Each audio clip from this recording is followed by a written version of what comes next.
You're going to take a baseball bat to a horseman, finish the job, because there's one rule of gang fighting. See, we are the original gang, and we're the most vicious in all of professional wrestling history. They send one of yours to the hospital, you send one of theirs to the morgue. Tell you something, Ric Flair. That is business, brother. And that was my best friend. If I'll do that to my best friend, what am I gonna do to you in Denver, Colorado? The NWO rules, brother. Hello, my name is Bob Bamber and welcome to the Wrestling 20 Years Ago podcast, going back in the time machine to August of 1996 for Volume 2, Part 1 of this month's show. Volume 1 is your WWF action looking at SummerSlam. Volume 3 is ECW. Now, WCW are taking it upon themselves to have a Clash and a pay-per-view this month, and so I thought that trying to get this in under, say, 3.5, 4 hours might be a bit of a squeeze. So we have divided this show in two. So how it's going to work, in news now like normal, Stewart Brookes will then be joining us. We're going to review Hog Wild as a pay-per-view review. We're then going to stop, and then you're going to download Volume 2, Part 2, and that will be a review, basically just a run-on, so there won't be any news at the beginning of that segment. That will be a review of the Clash of the Champions and our usual discussion points. Joining me for the entirety of both shows, Jeff Parker. Jeff, good afternoon. Good afternoon. We're kicking off the news with me, actually. Hulk Hogan is the new WCW World Heavyweight Champion, defeating the Giant in the main event of Hog Wild. After a match that contained almost no action, the Outsiders interfered before Hogan struck Giant with the title belt. Post-match angle saw the Booty Man come out with a birthday cake for Hogan, but as Hogan said, this is about business, not pleasure. They proceeded to beat up Butcher.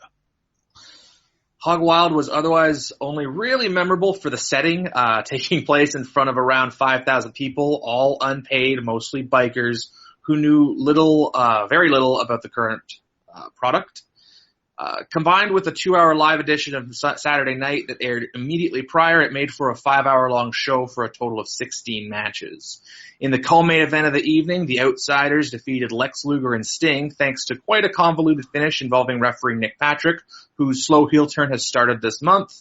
Elsewhere on the card, there were wins for Rey Mysterio Jr., Scott Flash Norton, Medusa, Chris Benoit, Harlem Heat, and Nature Boy Ric Flair. The entire week, Saturday to Thursday, featured 9 hours of live television from the Saturday with Saturday night and the pay-per-view through the Nitro on the Monday, and a live Clash of the Champions event on the Thursday from Denver, Colorado. The main event saw the now Hollywood Hulk Hogan against Ric Flair, which was the same main event of the Clash 2 years ago that drew the record 6.7 TV rating.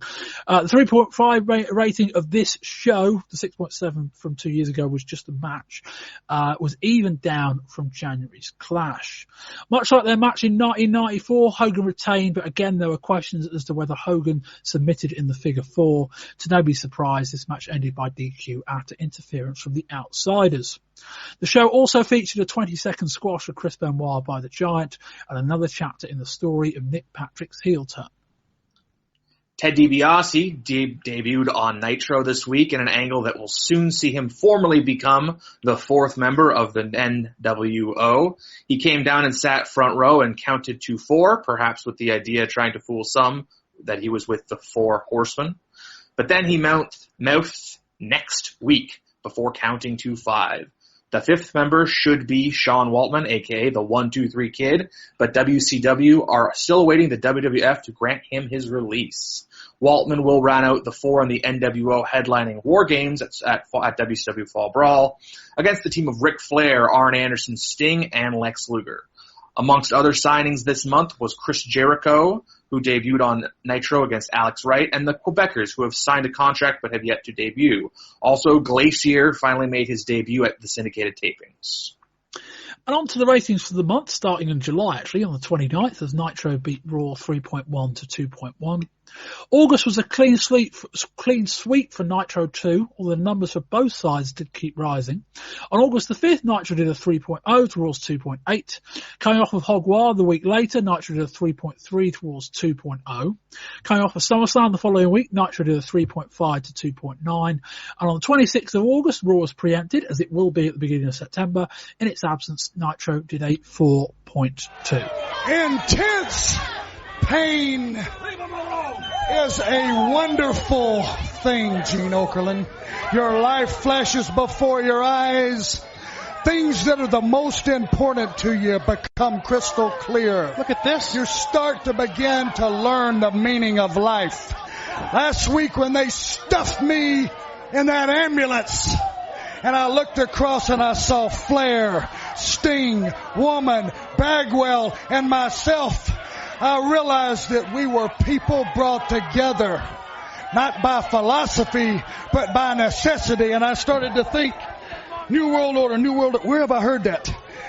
And I remembered in the good book it says when the New World Order is put into place, it signals the beginning of the end of time. Well, WCW is our world. It's where we live and breathe. And if you want to destroy it, Hogan and the Outsiders, you've already made a mistake that jumps off the page.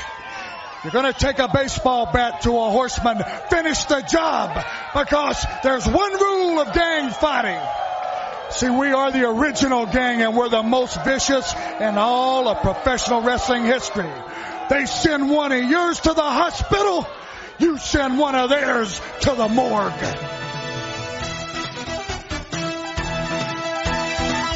We open with Shivani and Zbyszko talking about last week's NWO attack.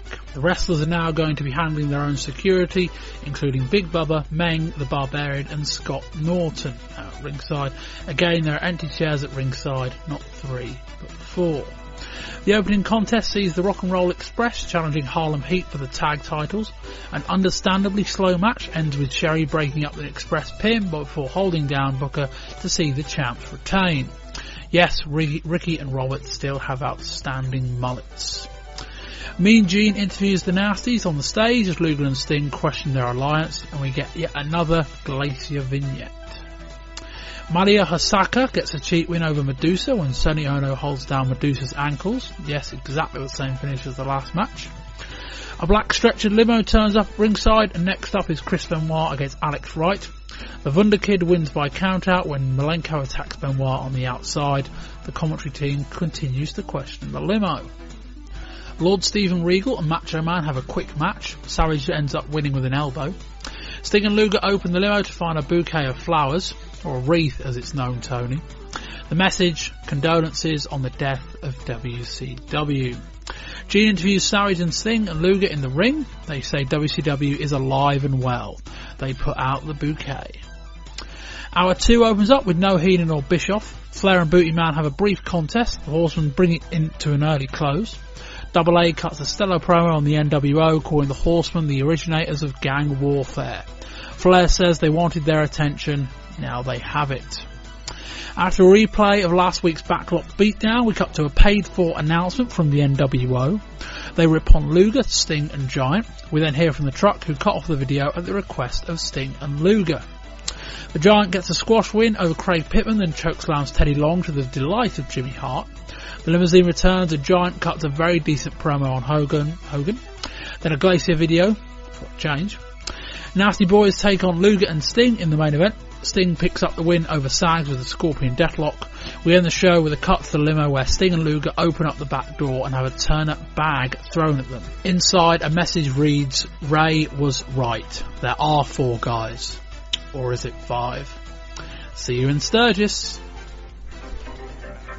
If Hogan were fortunate enough tonight to beat the Giant, which I don't think he can do, and to take our world championship over to the New World Order, I'll be upset.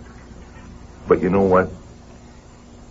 In Hogan's mind, his ego being what it is, he'll still see one sign out there that says, Ric Flair rules.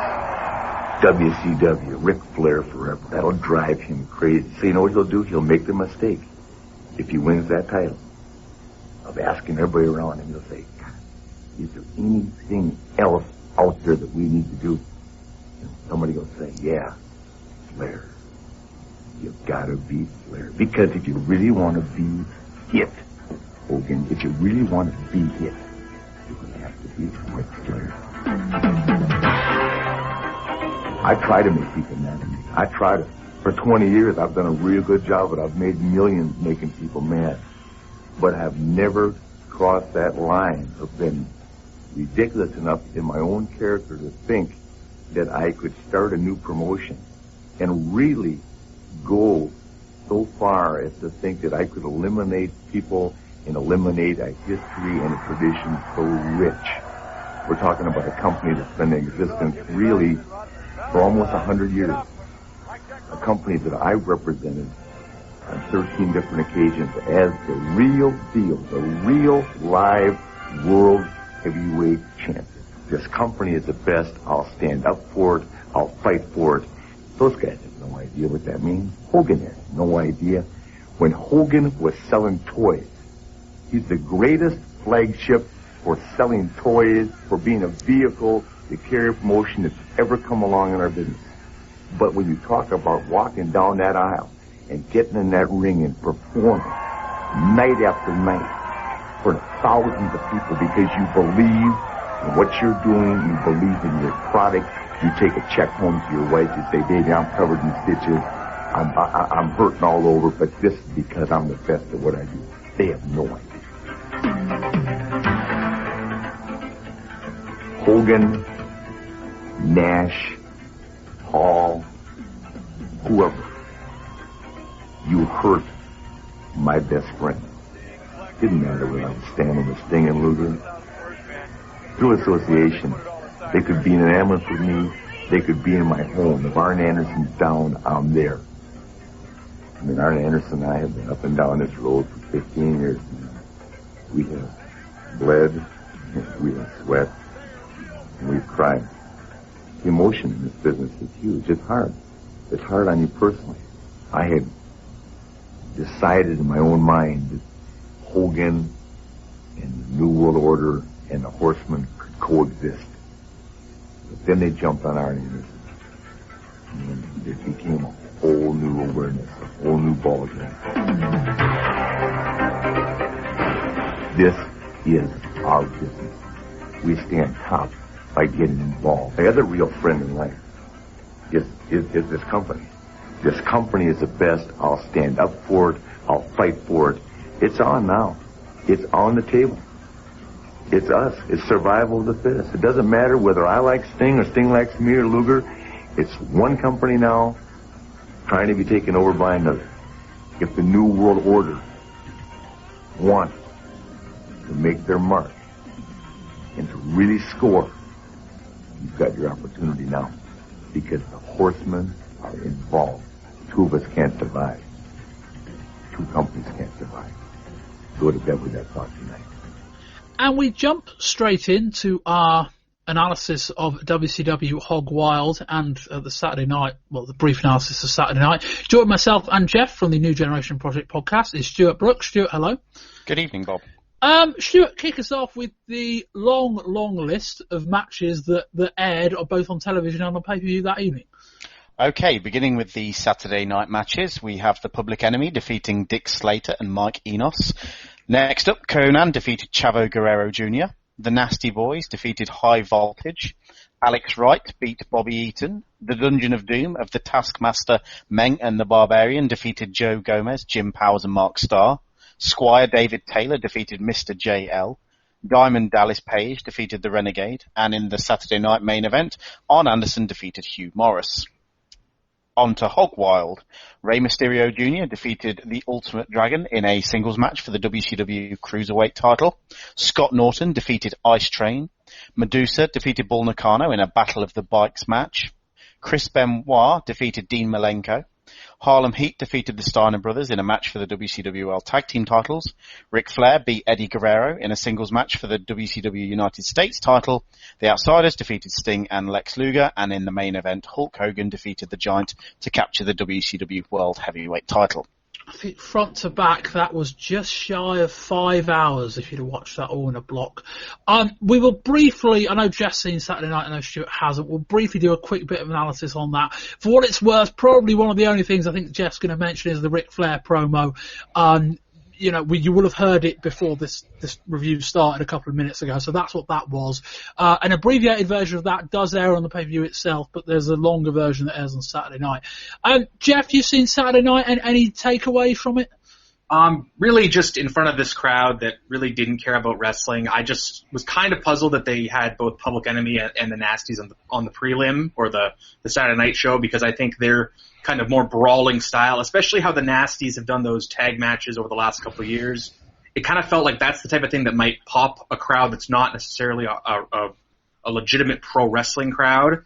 And the Flair promo, again, Flair is just firing on all cylinders. And when you look at the rest of the WCW roster, he is just, even at his advanced age, he's just still an ace.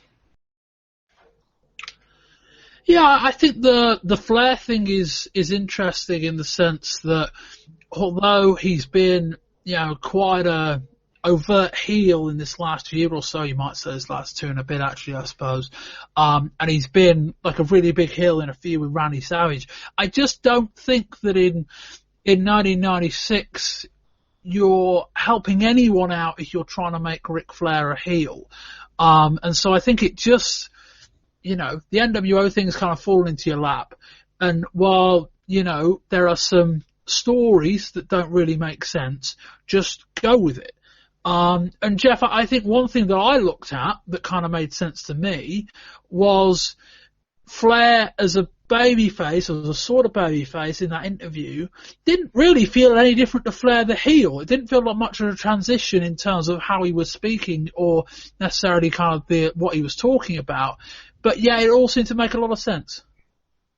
Yeah, I thought the main thing that really was illuminated to me with that promo was he said, like, I've had issues with Luger, I've had issues with Sting, but this is bigger than that. And I think going forward this was my insta thought, was like, they've always tried to find the perfect recipe to put Hogan versus Flair, and maybe the actual alchemy of it is Hogan has to be the heel, and Flair the babyface, or at least as much of a babyface as Flair is going to get. And especially when you look at those, old NWA territories that the WCW runs, Flair is going to get more cheers.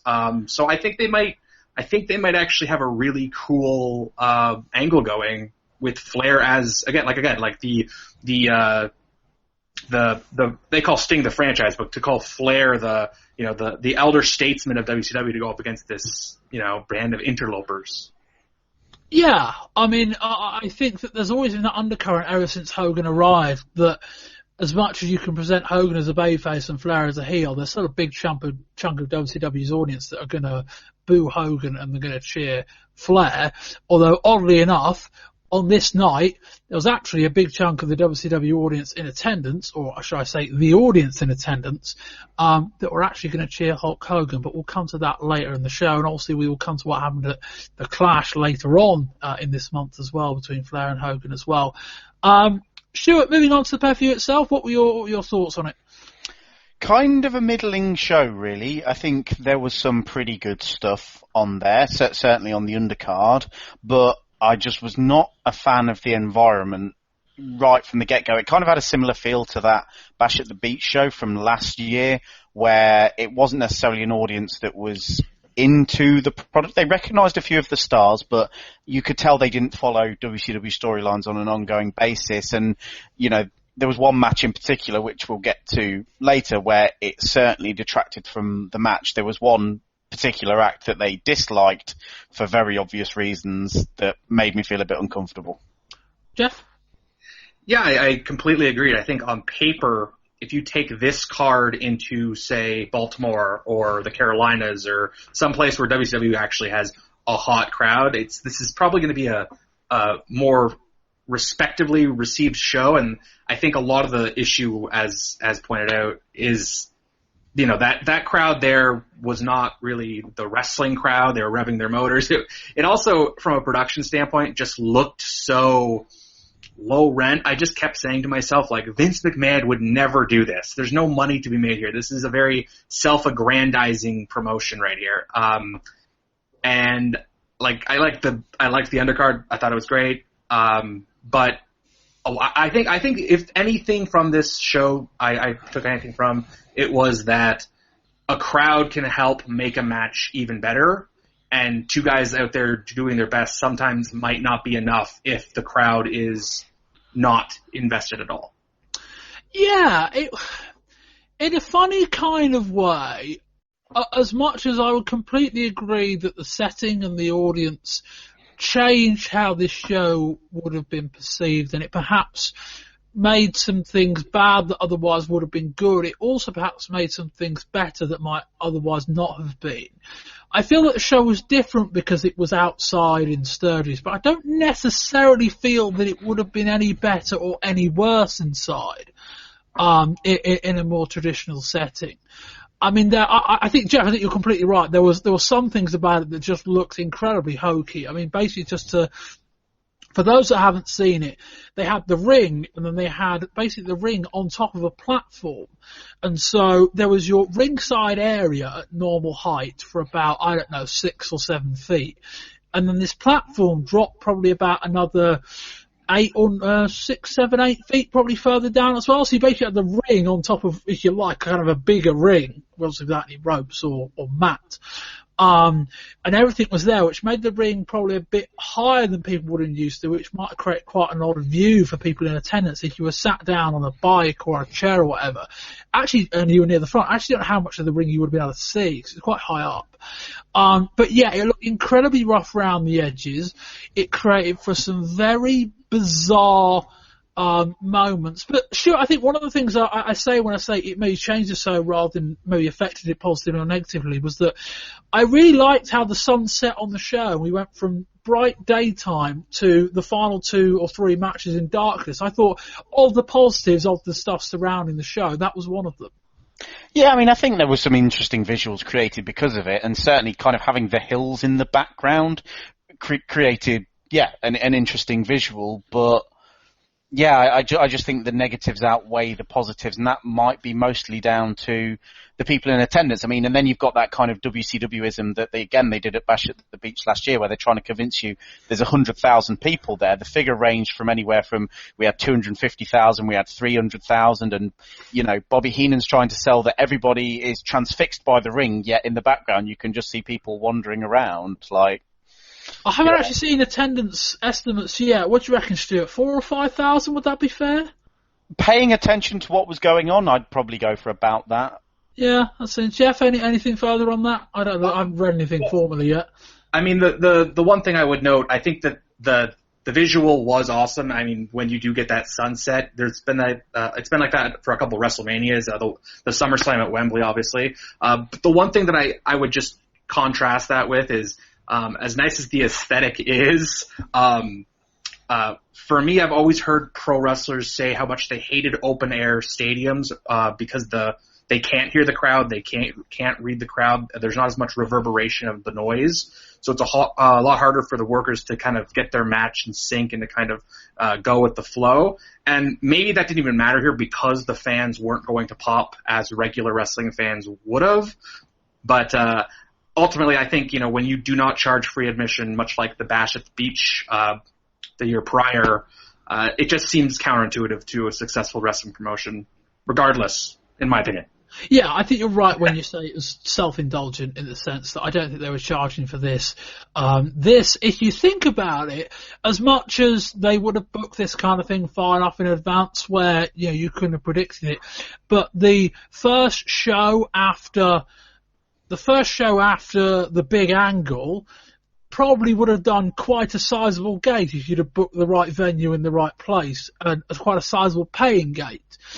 And I think as much as I say it didn't change it, what it perhaps impacted on negatively, one, as you two both quite rightly pointed out, was that this audience was not particularly a WCW heavy audience, and that impacted on some of the matches. But also, this wasn't an audience that was reacting in a way that befitted some of the stories that were going on. And I think the main event's probably as big a signpost as that as any, but I think we'll probably start the show. We've been nattering on about it for long enough. We start with some very nice scenic shots of Sturgis in South Dakota. Lots of shots of the rally and a lot of bikers. What do they look like as we cut to the announced team? Dusty Rhodes donning a flat cap, sleeveless denim shirt and cut-off denim shorts. Schiavone doesn't look much better either. We open up with Ultimate Dragon versus Rey Mysterio Jr. for the WCW Cruiserweight Championship. The first 5 minutes of this pay-per-view aired live on television, so only just before the match started did we exclusively move to pay-per-view, and Mike Tenay joined us on commentary. We start with a working of arms. Dragon works as a submission. Mysterio an arm drag. Mysterio seems to be dressed as Spider-Man, which looks really good. The crowd start a USA chant. Mysterio is born in California, but I'm not sure I'm willing to give them the benefit of the doubt on that one. Dragon hits a spin wheel kick. We do some leg sweeps and a double kip up. Dragon hits a handspring back elbow and then a running sit-out powerbomb. Dragon puts Mysterio on his shoulders into a torch rack and then just drops down to his knees. Dragon puts Mysterio into a surfboard, but Mysterio counters into a pair of covers for a 2. Mysterio then baseball slides Dragon out onto the outside or off of the platform that the ring is sat on, so he's kind of 2 levels down. Mysterio then hits a slingshot crossbody over the platform to Dragon on the ground, probably about an 8 to 10 feet drop, even from the height of the mat, so from the height of the ropes, probably nearer 15. Dragon hits a lovely British suplex for a 2, now a springboard moonsault before signaling for the end. A big moonsault only gets a 2. Mysterio hits Frankenstein off the top and wins the match. Jeff? I thought it was a really good show opener.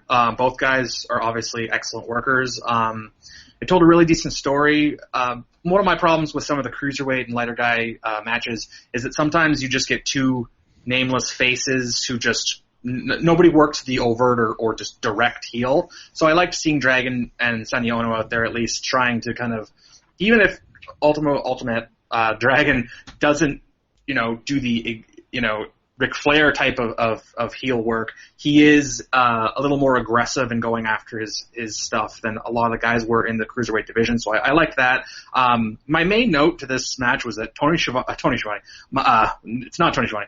Mike Tenay is really, really good at commentary for these types of matches, and he adds so much, so many layers, so much information.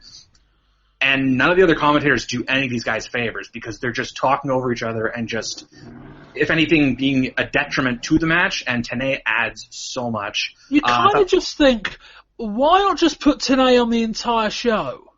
Well, I heard Terry Funk once say that as much as he loves Mike Tenay, that sometimes, as much as you want to hear about the triple acrobata Arabia Asai moonsault, there is a component to just a simple storytelling tactic, and that sometimes Tenay doesn't necessarily put that across as good as, say, even Schiavone at his top, at his best game, or a Jim Ross.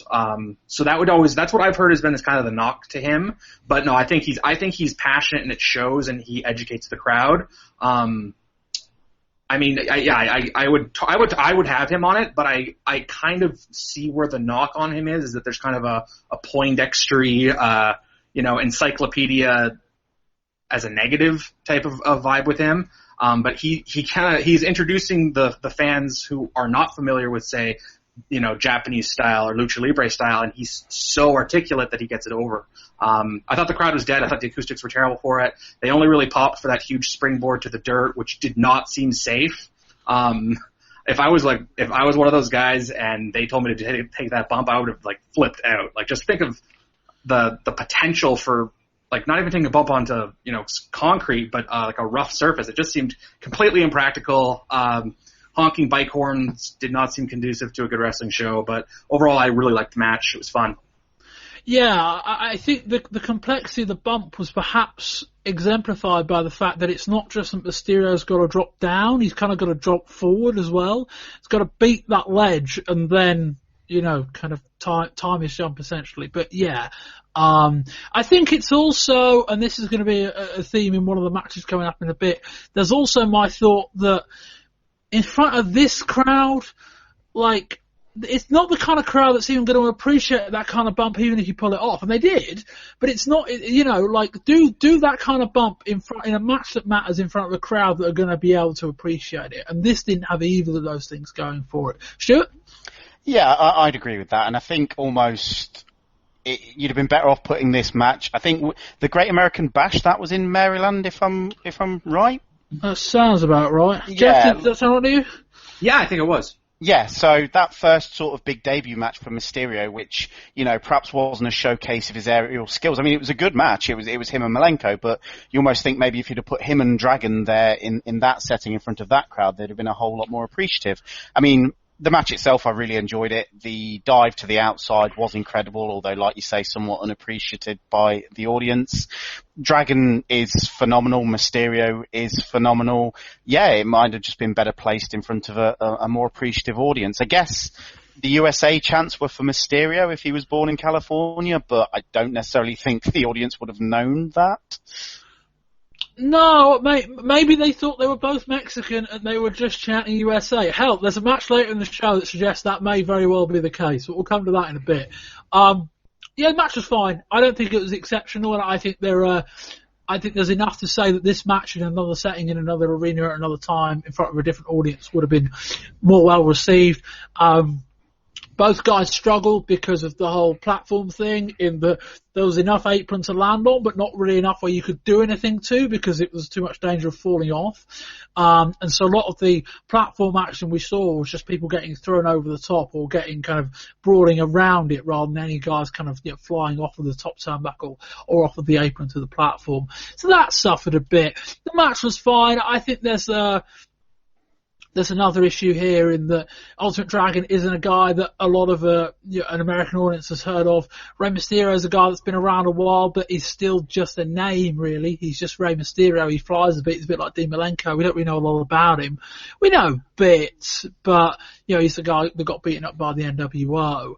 But yeah, the match was good. It was a nice opener. But yeah, I'd agree. I think in another setting, this may have fared a bit better. We cut to Mean Gene Oakland, who also looks ridiculous. He does a plug, I think, for his hotline. We were next to Scott Norton versus Ice Train. Two proper units here. They start with a series of strikes. Norton goes to work on Train's arm, who's already heavily bandaged. Train rally with some chops. Train hits a power slam for a near fall, working off of one arm. Norton gets him down, put an arm lock on the bad arm, and the ref calls it. The match is over. Stuart? I quite liked these two as a tag team, and I think I've now found out why. It's because I didn't want to watch them wrestle singles matches against each other. Yeah? Anything more?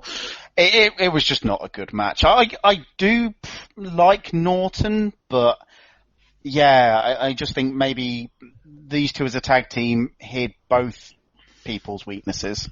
It's also something to be said that these two are probably both guys that might wrestle better matches, just not against each other.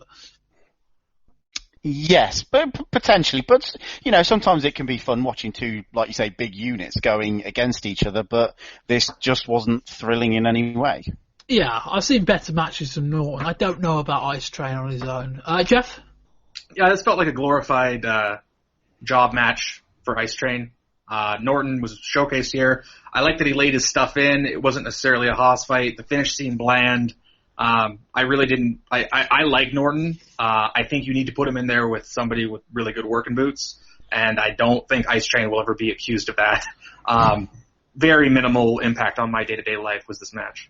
No, I'd agree. I think my only real takeaway, beyond as someone who quite likes this match, is appreciating small bits of it, was that it was just nice. We don't see it that often. You'll see a wrestler going into a match carrying an injury, and you'll never really see the injury play a part in the finish. It was just quite nice. Scott Norton versus Ice Train. Ice Train's got a bad arm. Norton works the arm, puts an arm lock in, and it's over. That doesn't happen enough. I did at least take that away. Anyway. That's that for what that's worth. We get a sit-down interview with Ric Flair. Yeah, this was the interview that you heard earlier that aired in full on Saturday night. He says his other best friend is WCW, and he'd do anything for it. He finishes by saying that both companies cannot exist, referring, of course, to WCW and the NWO. We will next to Bull Nakano versus Medusa. Stuart, were you? I asked you this earlier, but I didn't actually ask you in the prelim. Were you going to take us through this match? I can do. Yep. Excellent. Let's do that. Bull Nakano is out first. Well, actually, it's Sonny Ono. For some reason, he rides a motorbike and she doesn't. Bobby Heenan says she's the only woman who could wear Abe Lincoln's hat. Medusa comes out on a Harley Davidson wearing an American bikini, and surprisingly enough, she gets a big pop for that. While the referee deals with Sonny, Bull uses her nunchucks to attack Medusa. The referee actually manages to see this, but doesn't do anything about it. Bull chucks Medusa across the ring by her hair violently. USA chants from the crowd, which do make sense in this one. Bull hits Medusa with a vicious lariat and hits a suplex for a 2, but Medusa bridges out and gets a big pop for her comeback. Bobby Heenan starts mocking Vince McMahon on commentary with cries of "she got her" at every pinfall attempt. Bull applies the Scorpion crosslock but doesn't get a tap out. Bull then hits a draping DDT from the top rope for a 2. Bobby Heenan then claims that a 200-pound woman is like a 400-pound man, and we get Harley chants from the crowd, but the former NWA champion is nowhere near ringside. Medusa hits a Hurricane Rana for a 2 and gets a big pop. Medusa hits a big spin kick but misses a second, and Bull wallops her with another big clothesline for a 2. Medusa hits an impressive German suplex for a 2, but Bull reverses a second attempt for a 2 count of her own. Medusa gets a sunset flip for a 2 before Bull gets a belly-to-back suplex for a 3 count that's quite clearly a 2 count. Sonny Ono grabs a nearby sledgehammer anyway and wails away on the Harley Davidson until Medusa steals it and begins bashing the Honda to a big pop as Bull Nakano watches, and the announcers still aren't actually sure if the match has finished. Thank you for that, Stuart. The original plan of this show was called for Stuart to present the whole thing, but I thought as we ended up flipping that over, I thought I'll put Stuart in the Mike Tenay spot for his speciality matches. We'll talk a bit about Japanese women's wrestling in a little bit. Jeff, thoughts on this match? I'll go with the positives first. I really appreciated that there was a clear babyface and a clear defined heel, and I liked the dynamic in the story that the two of them worked, and obviously they've worked together before. I actually would have liked to see them have a few more minutes to work and kind of build the match, because I thought Medusa making a babyface comeback, it felt a bit clumsy at the end, but I think with a little more time it could have had a little more room to breathe. Other than that, I thought the finish was pretty rough around the edges. Again, as mentioned, the nunchucks were like, if you visibly see nunchucks, and obviously when you have some sort of, ref involvement in the shenanigans, you might have an accident like that, but it seemed kind of poor. I felt the stipulation storyline felt unnecessary with the bikes. I get you're there, but I don't know. I just overall. And on another note, I thought Heenan was quite brutal with his calling of false finishes that really kills the pace of the match for the audience or the viewer, because every time he says, "Oh, she's got him," it does kind of detract from the value of a false finish, which I didn't care for. But overall, it was halfway decent. Yeah, I think the Heenan stuff's going to become a lot more prevalent in the next match. Stuart? Yeah, this was these two kind of running through almost a sort of 5-minute abridged greatest hits version of their better matches. Like Jeff said, they've worked extensively against one another kind of all through 94 and all through 95 for the WWF.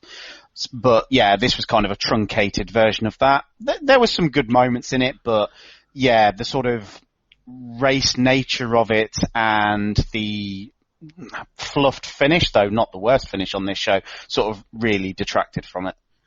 Yeah, it was quite impressive. There was some quite impressive sequences, but none of it really combined to make any kind of compelling match. And I think part of that was just a quite flimsy storyline, a quite basic storyline as well. But yeah, you combine the fact that, that match review your Stuart isn't actually much shorter than my review of the Malenko Benoit one, which is about 5 times as long.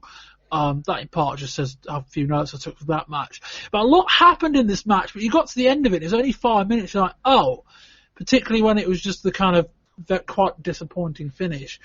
And then, Stu, we get the post-match stuff, and I kind of thought it fell flat on the basis that the idea was that whoever won the match got to destroy their opponent's bike, which kind of made sense. It was a fairly obvious gimmick. You got a Japanese wrestler and an American wrestler. Well, the American wrestler come out on an American bike, Japanese wrestler come out on a Honda Japanese bike, and the winner gets to destroy the other person's bike. Kind of makes sense. But then we get to the thing, and Ono grabs the sledgehammer and takes 2 incredibly soft shots at the bike, and then Alundra Blaze grabs the sledgehammer and goes over to the Honda and bashes away at it for a good minute and barely does any damage.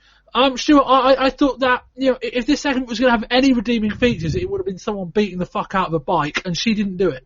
Yeah, that's presumably what they wanted, but probably didn't realise that it takes more than kind of a few errant sledgehammer shots from someone who's just wrestled a kind of 5-minute wrestling match to destroy, a motorbike. They're presumably designed to take hardier bumps, if you like, than that.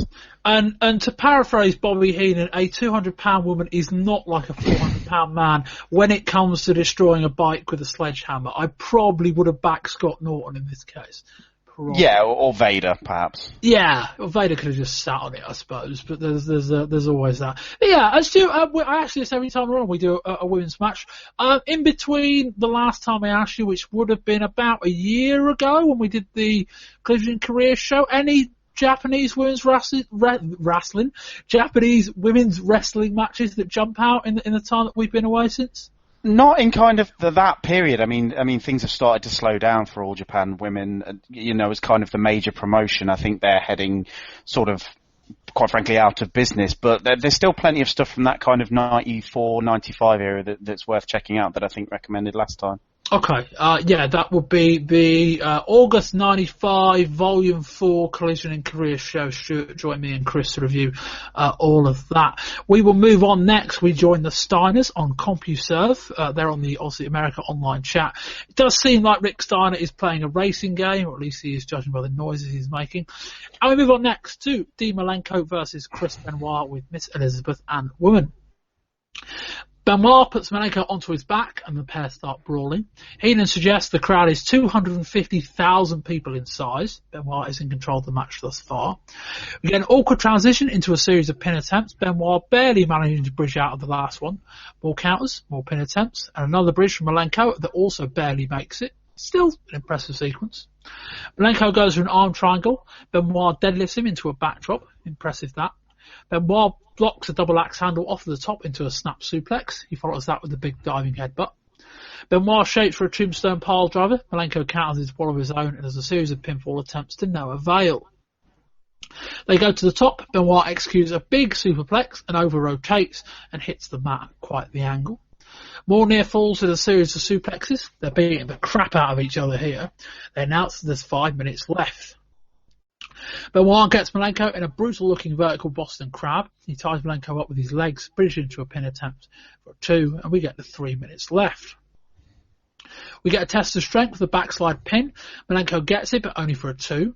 Bobby Heenan, this entire match, and in the match previously, has been doing his best Vince McMahon impression of "he's got him" whenever there's a 2.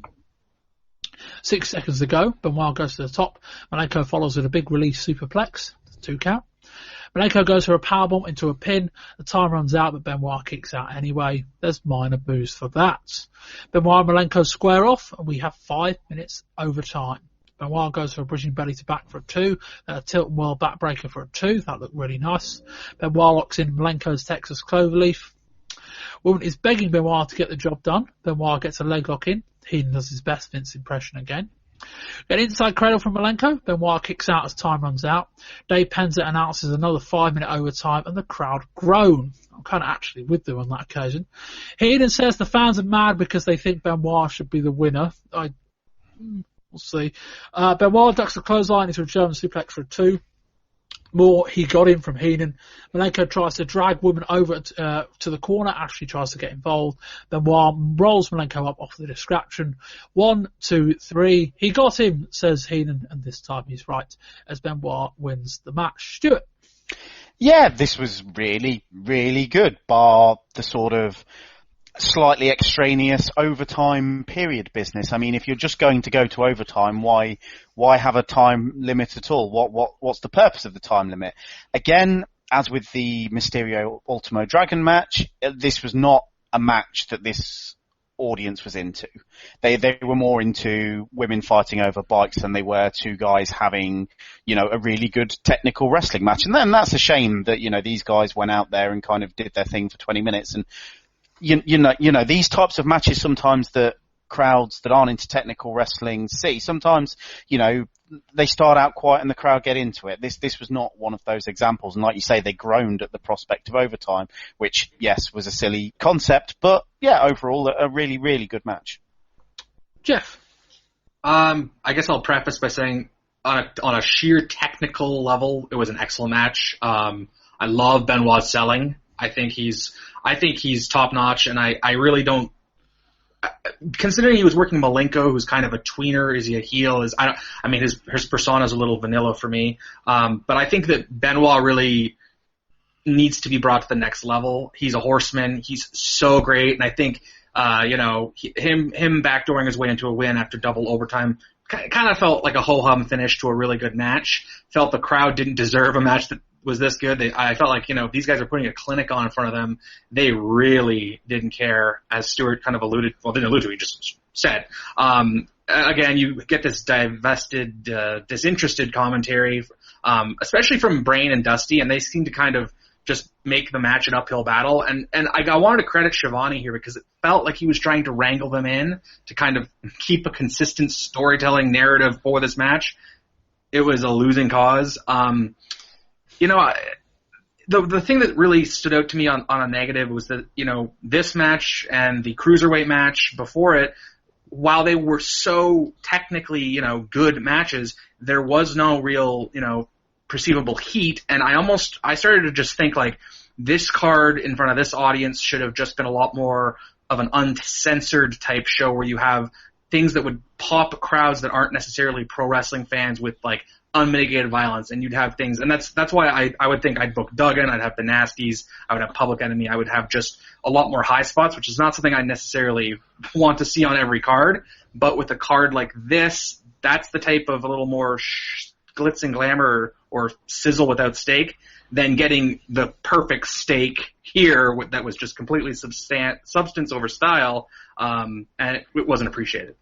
Yeah, the action in this match was really good, but the story they wrapped around it was pretty horrendous. I mean, that's the thing. Like, I made reference to my lack of notes in the sense that what you'll generally notice from my notes is that I'll tell you 95% of the story and about 50-60% of the moves. Because there wasn't actually a lot of story, I just kind of focused on the bigger moves. But not a lot actually happened in this match, even though it went quite a long time. And it was, the slightly arbitrary time limit, which felt a bit weird. And then we go into overtime, and it was like we got to the end of the first round of overtime, there still wasn't a winner, and then out the second one, the crowd kind of went, ugh. And I kind of did too, which is really weird, but I could admire this match for what it was, but I don't necessarily think it was all that good. It was kind of like an exhibition match. It was kind of like the Harlem Globetrotters, and I can admire what they're doing, but I'm not remotely invested. And I think there's blame that can be shared in a lot of quarters. I would agree, as we probably would say for most of the matches on this card, that in front of a different audience it probably would have been received differently. There might have been, Benoit as a member of the Horsemen may have got more heat, but Jeff, as you say about Malenko, he's just a guy. He's just there. I almost wonder whether Malenko would be better suited being a heel. And I know he's wrestled someone like Mysterio more recently, but Malenko is more of a heel. He can be, you don't want to overstate what he did in ECW, but that kind of silent shooter gimmick makes a lot of sense for someone like him, in that it just kind of says, look, we don't want him to talk because we know when he opens his mouth it'll just blow the gimmick. So we'll just make him a silent character. As he's now, he's kind of this almost silent character, but in a way that tells you they just haven't fleshed it out. The action was fine. Stewart, Heenan and Dusty on commentary are so bad at times. Yeah, you just get the feeling that with Heenan in particular, he's kind of phoning it in, and with Dusty, I mean, there was definitely a point in this match where I had no clue what he was talking about. There was some sentence related to the Horsemen, and I wouldn't have even tried to kind of type it down or write it down in any way because it was just gibberish. And yeah, like you say, Schiavone does his best to kind of bring them back onto point. But yeah, with two such big personalities, I don't necessarily know that he succeeds at that. Yeah, I mean, there's a lot of talk about Schiavone. I don't think Schiavone's a great announcer, but I just kind of feel he's hamstrung by having to constantly just keep these two in tow. And Jeff, follow on from that, and also the Heenan stuff, the Vince McMahon impersonations. Something's gone on. He's had a phone call from somewhere, or he's heard a comment from Vince McMahon about his commentary or something, I guess. All feels a bit strange. Yeah, I mean, the thing with Heenan, and I think we've mentioned this in previous editions, he seems to really just be there to amuse himself and cash a paycheck. And if he can say something that will pop himself, he will. He can still bring a really great A game to commentary as the color commentator. I don't know if he's invested enough in the product to do it, and I think matches like this really illuminate that. I love Dusty, and I think that while as a commentator, I don't think that's the best use for him. I think he can potentially get baby faces over. Fortunately, I don't think there was a babyface in this match to get over. I felt like in the Guerrero Ric Flair match and even the Rey Mysterio match, Dusty does have a good way of getting behind the babyfaces, which helps. But as we pointed out, Malenko doesn't have a real discernible. He's a tweener with really no facials, and his personality is that he has a bunch of moves, which are really great, but just moves. Jeff, in a sandbox, in a vacuum, is this how good a wrestling match is this? I mean, if you took this to wherever, Sumo Hall, I think it's a very good match. I think Benoit's intensity is what puts it over the edge. I think without the time limit draw, if you didn't have the kind of gimmicky finish and if you just had Benoit the heel getting momentum versus a really great technical babyface, almost like a Jack Briscoe babyface in Malenko, I think the match is a lot better. I think this crowd isn't really perceptive to that, obviously, as would a Japanese crowd. I even think a lot of arenas that WCW runs would have appreciated this more. But again, it comes back to as great as Benoit's facials are and his intensity, which just exudes like there was one scene where he goes into the turnbuckle and just rears back and there's a headbutt spot. It looks so legit, and I'm going like, this guy should be working with Savage. This guy should be working with top guys because he's got a lot there, and I think it's counterintuitive to have him work somebody who's not a heel so he can get hot as a heel. You can't get heat on him. But in the same time, he's not really getting over. So, I don't know. Altogether, I liked a lot of the match. I felt that the match told a better story than maybe you did, Bob. I thought the superplex spot was pretty brilliant because Benoit basically folds himself in half. That looked dangerous as fuck, that. It looked really good from a brutality standpoint, but I don't know I want to be doing that often. Well, I think the problem is that without the best type of match has a babyface and a heel, and Malenko doesn't hold up his end. And I don't think you can really, get shine a babyface if he's not going to be a babyface. And I just felt like there was kind of a clash in personalities that doesn't necessarily translate to a good story. Yeah, in a funny kind of way, you almost don't want these two working with each other in WCW. These two are almost too similar. Like, you say that Malenko's not a very good babyface in this setting. I don't particularly think Benoit's a particularly good heel either, in that neither of them particularly does a lot to emote the character they're playing. And they both wrestle quite a similar style. There's not any huge discernible difference in style between the babyface Malenko and the heel Benoit, but that's kind of where we end up. Stewart, same question, in a vacuum, how good is this match? Yeah, I mean, if you were to kind of play this match to somebody, put it on mute, but tell them the crowd were really into it, then yeah, you could probably convince someone that this was, 4.5 star kind of match. But again, like you say, you would have to take away the gimmicky finish. Do you think both of you, Benoit and Malenko, would be better served teaming up in WCW if kind of you don't feel that Benoit or Malenko particularly emotes either as a babyface or a heel? Do you think they'd be better served almost as a horseman tag team? Jeff, I'll let you take that one. I always think the best part of a tag team is to, hide your teammate's weakness, and since they're kind of very similar, I would err on disagreeing with that, just because I think if you have someone like Mongo, who's outlandish and I would use the Hart Foundation, as a reference.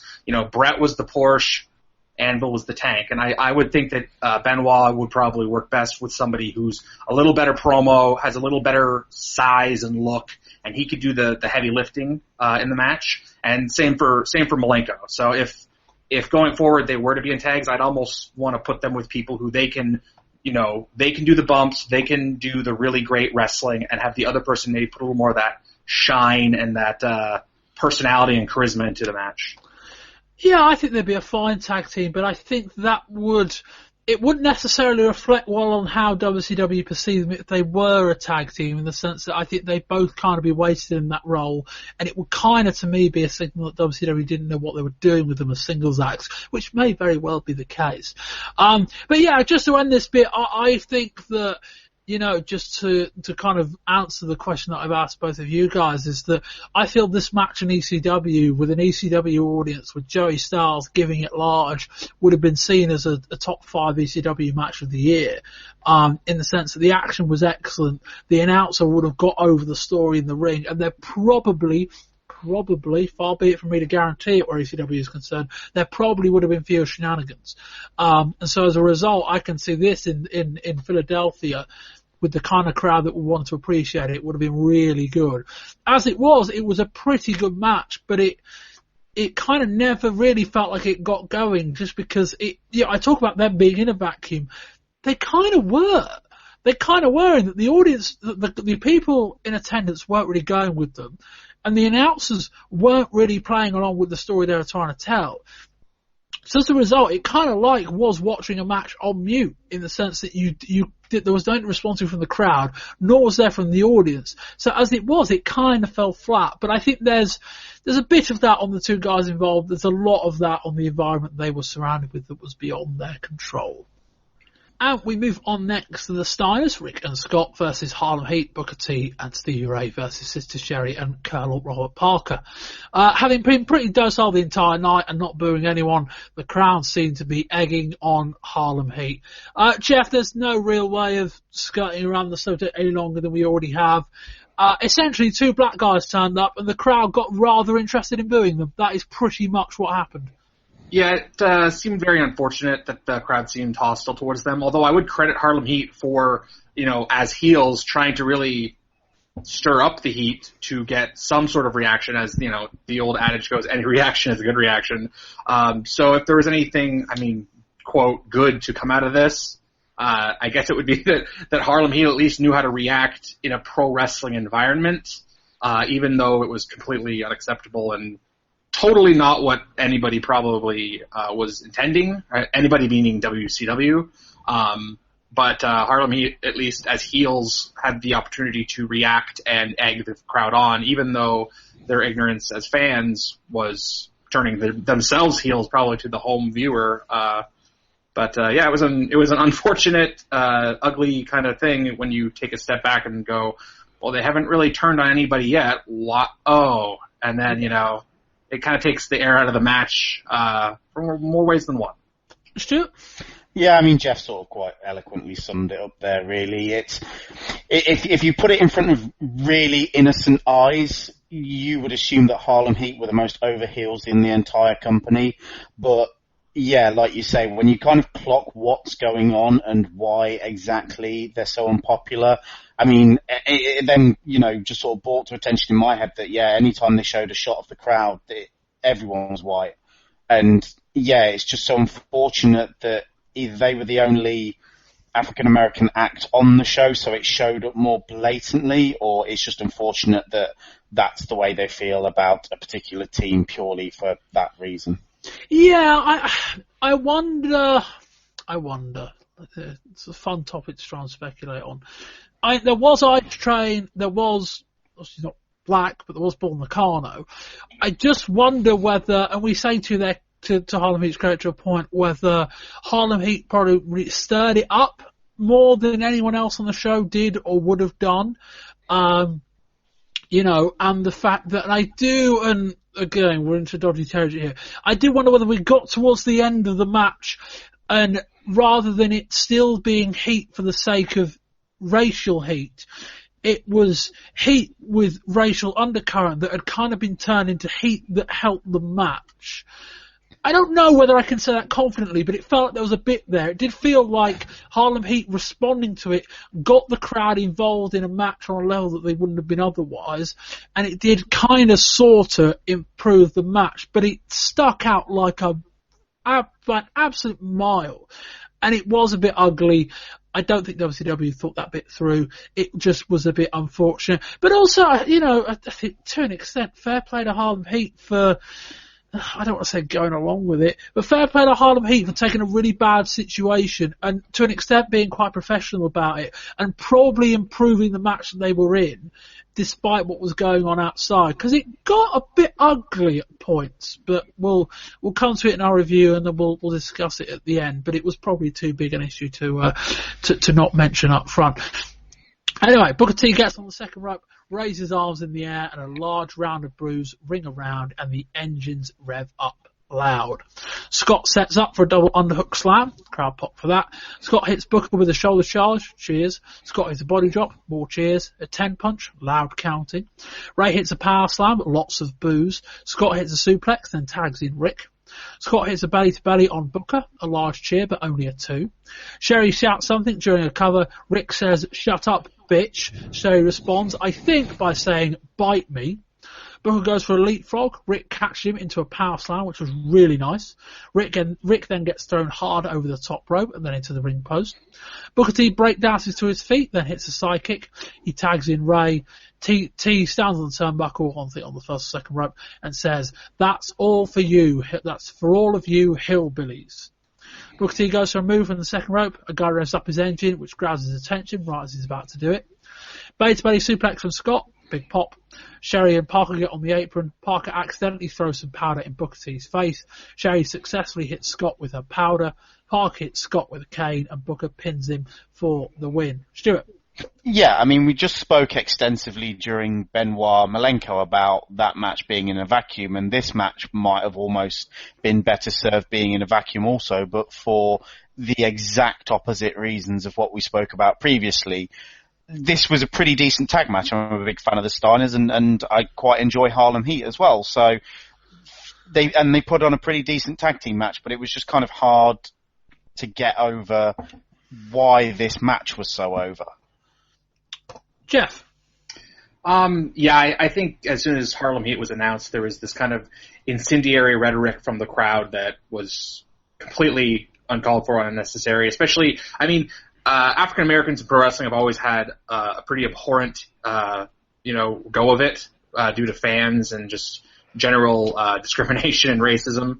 And in 1996, I think there's no excuse for that, especially in 1996 when you have Turner Company having, put on a free live pay-per-view in front of a crowd, and to have this reaction is just, it makes me just not just feel for Harlem Heat, but kind of disgusted that this crowd is going to react this way in a non-kayfabe way. They're not hating these individuals for anything, wrestling related, and it just kind of made the match unfun.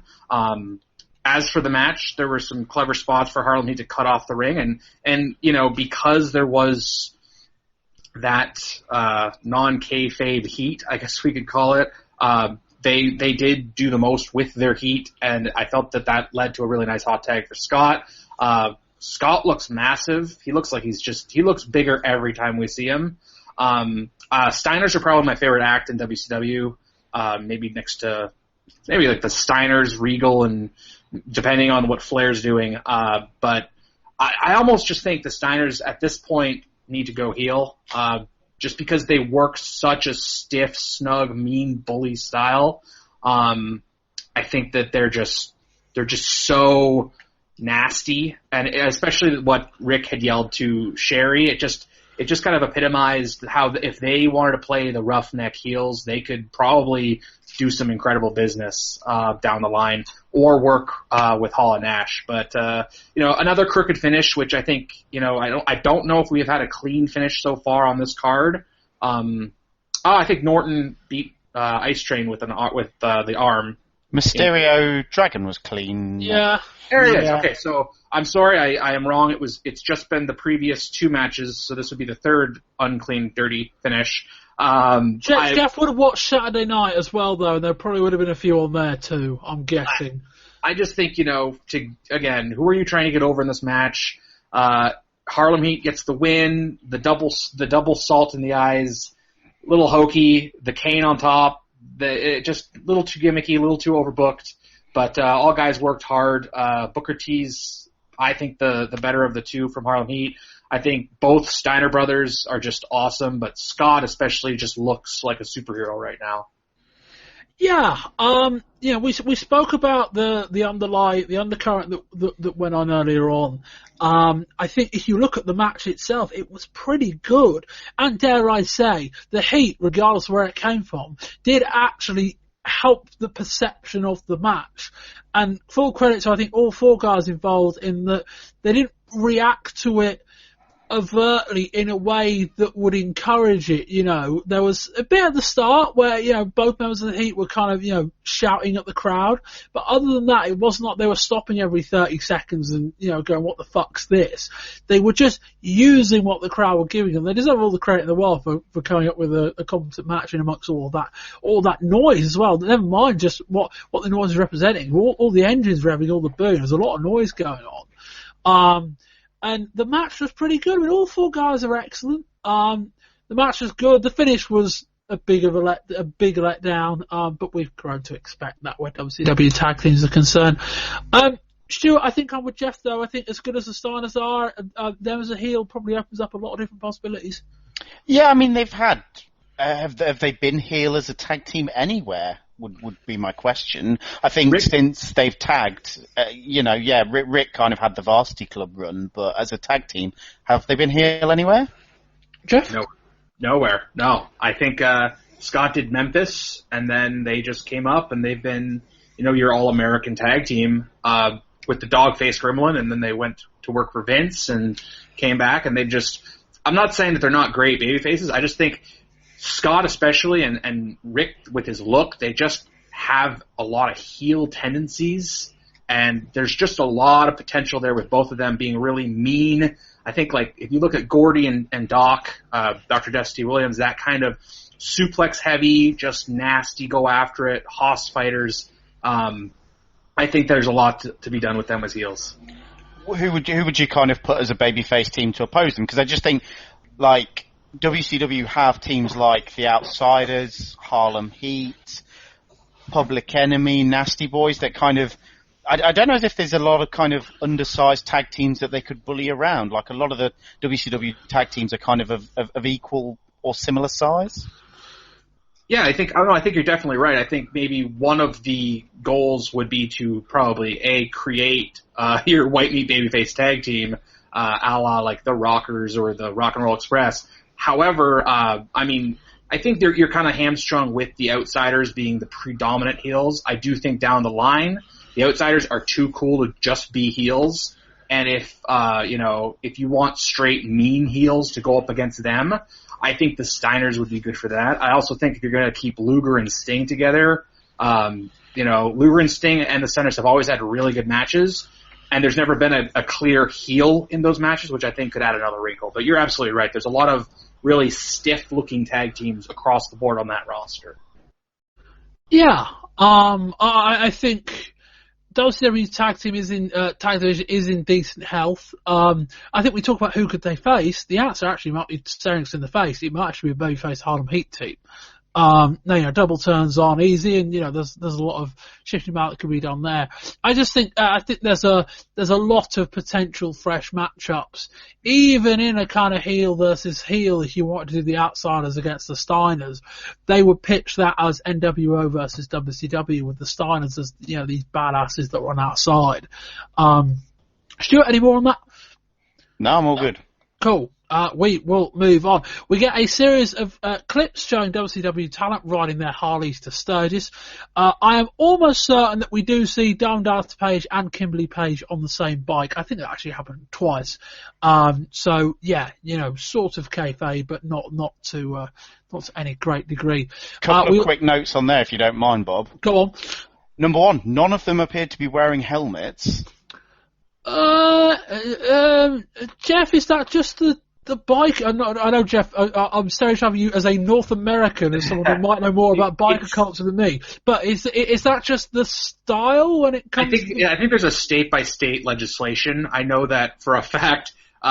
California initiated their helmet laws after, in part, Gary Busey had his horrible accident that caused him severe brain damage in the early 90s. So I think I think state by state is really how they go. I know here in Canada, I'm pretty sure there's a pretty stringent helmet laws. I am not a biker because I believe they're referred to as widowmakers by insurance companies.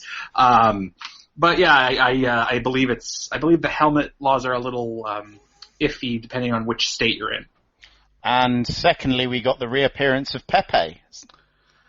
Yes, but since Mongo McMichael has been shorn of his duties as ringside commentator, Pepe has been off of our screens, but it's good to know he's well and good, all well and fine.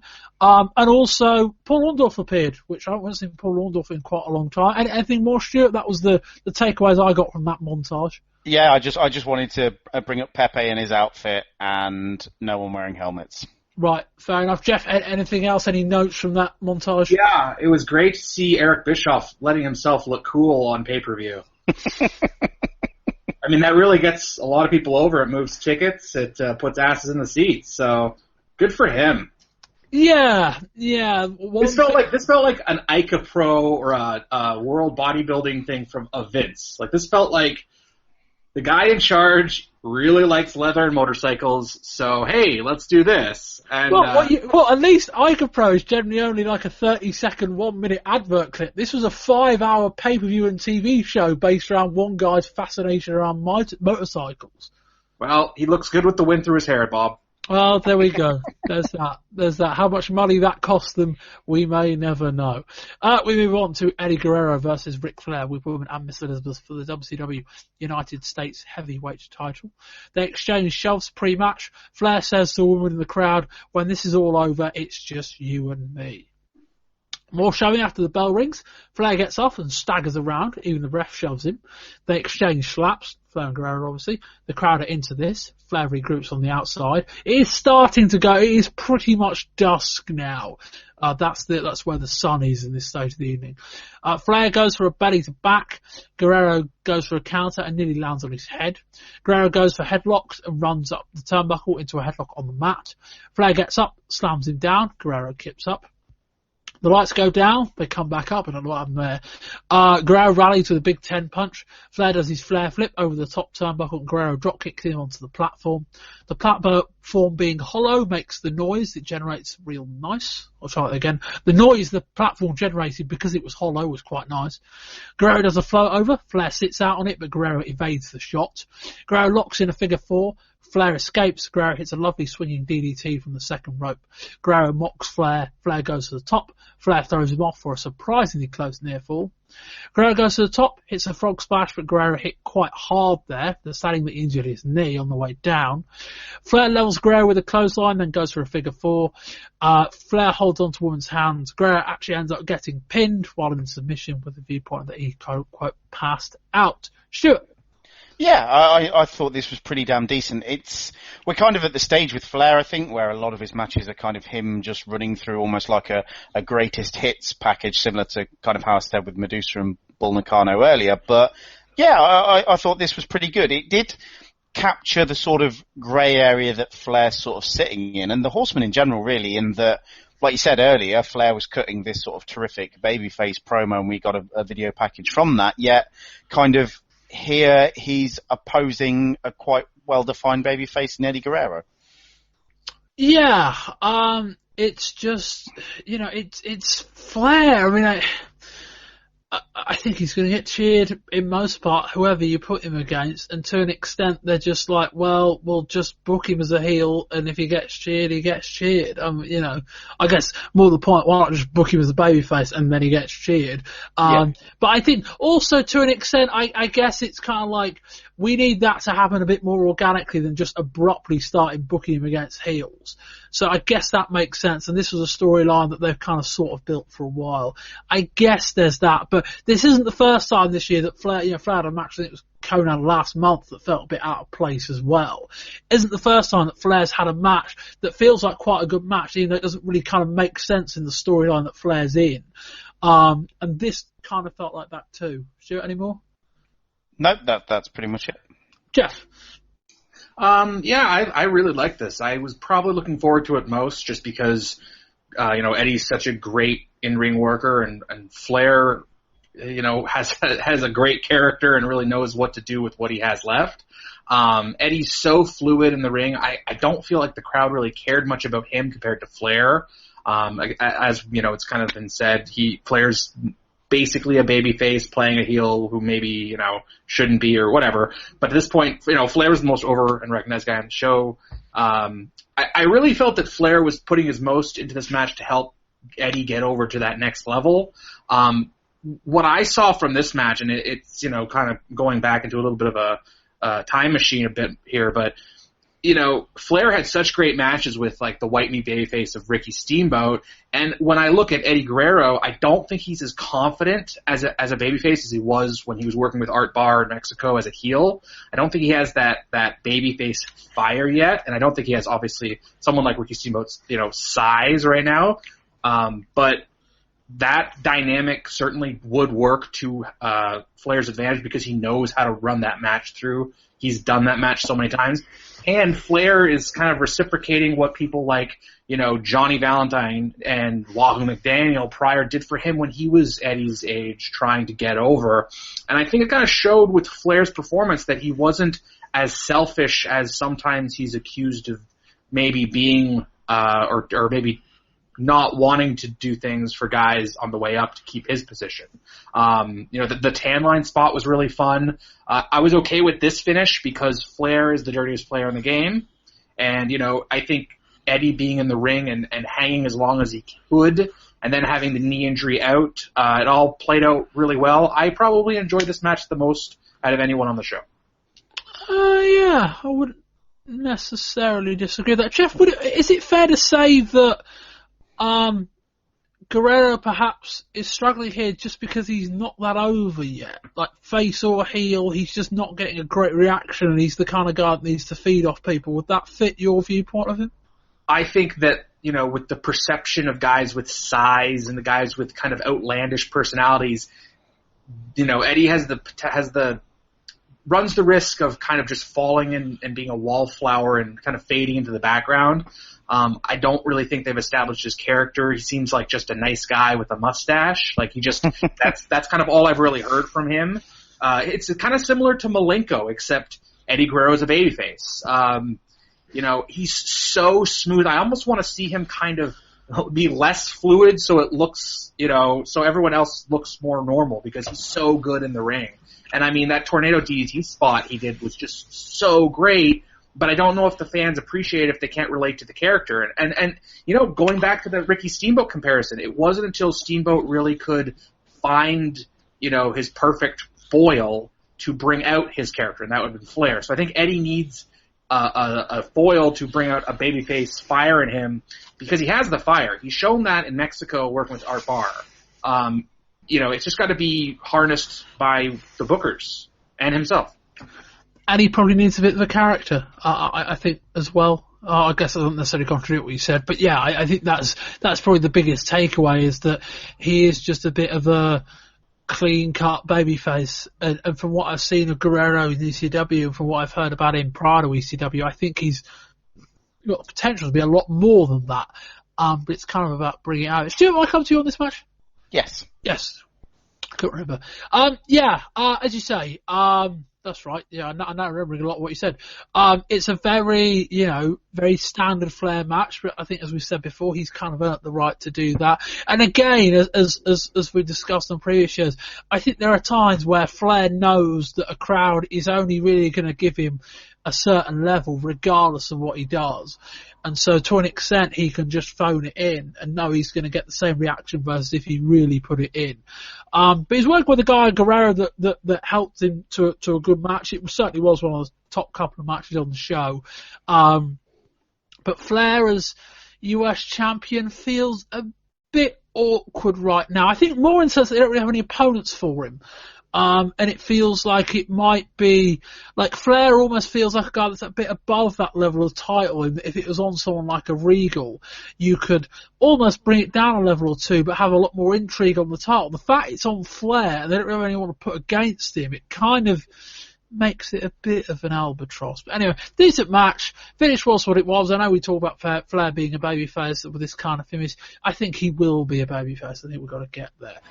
What's going through my mind right now is a long history of betrayal.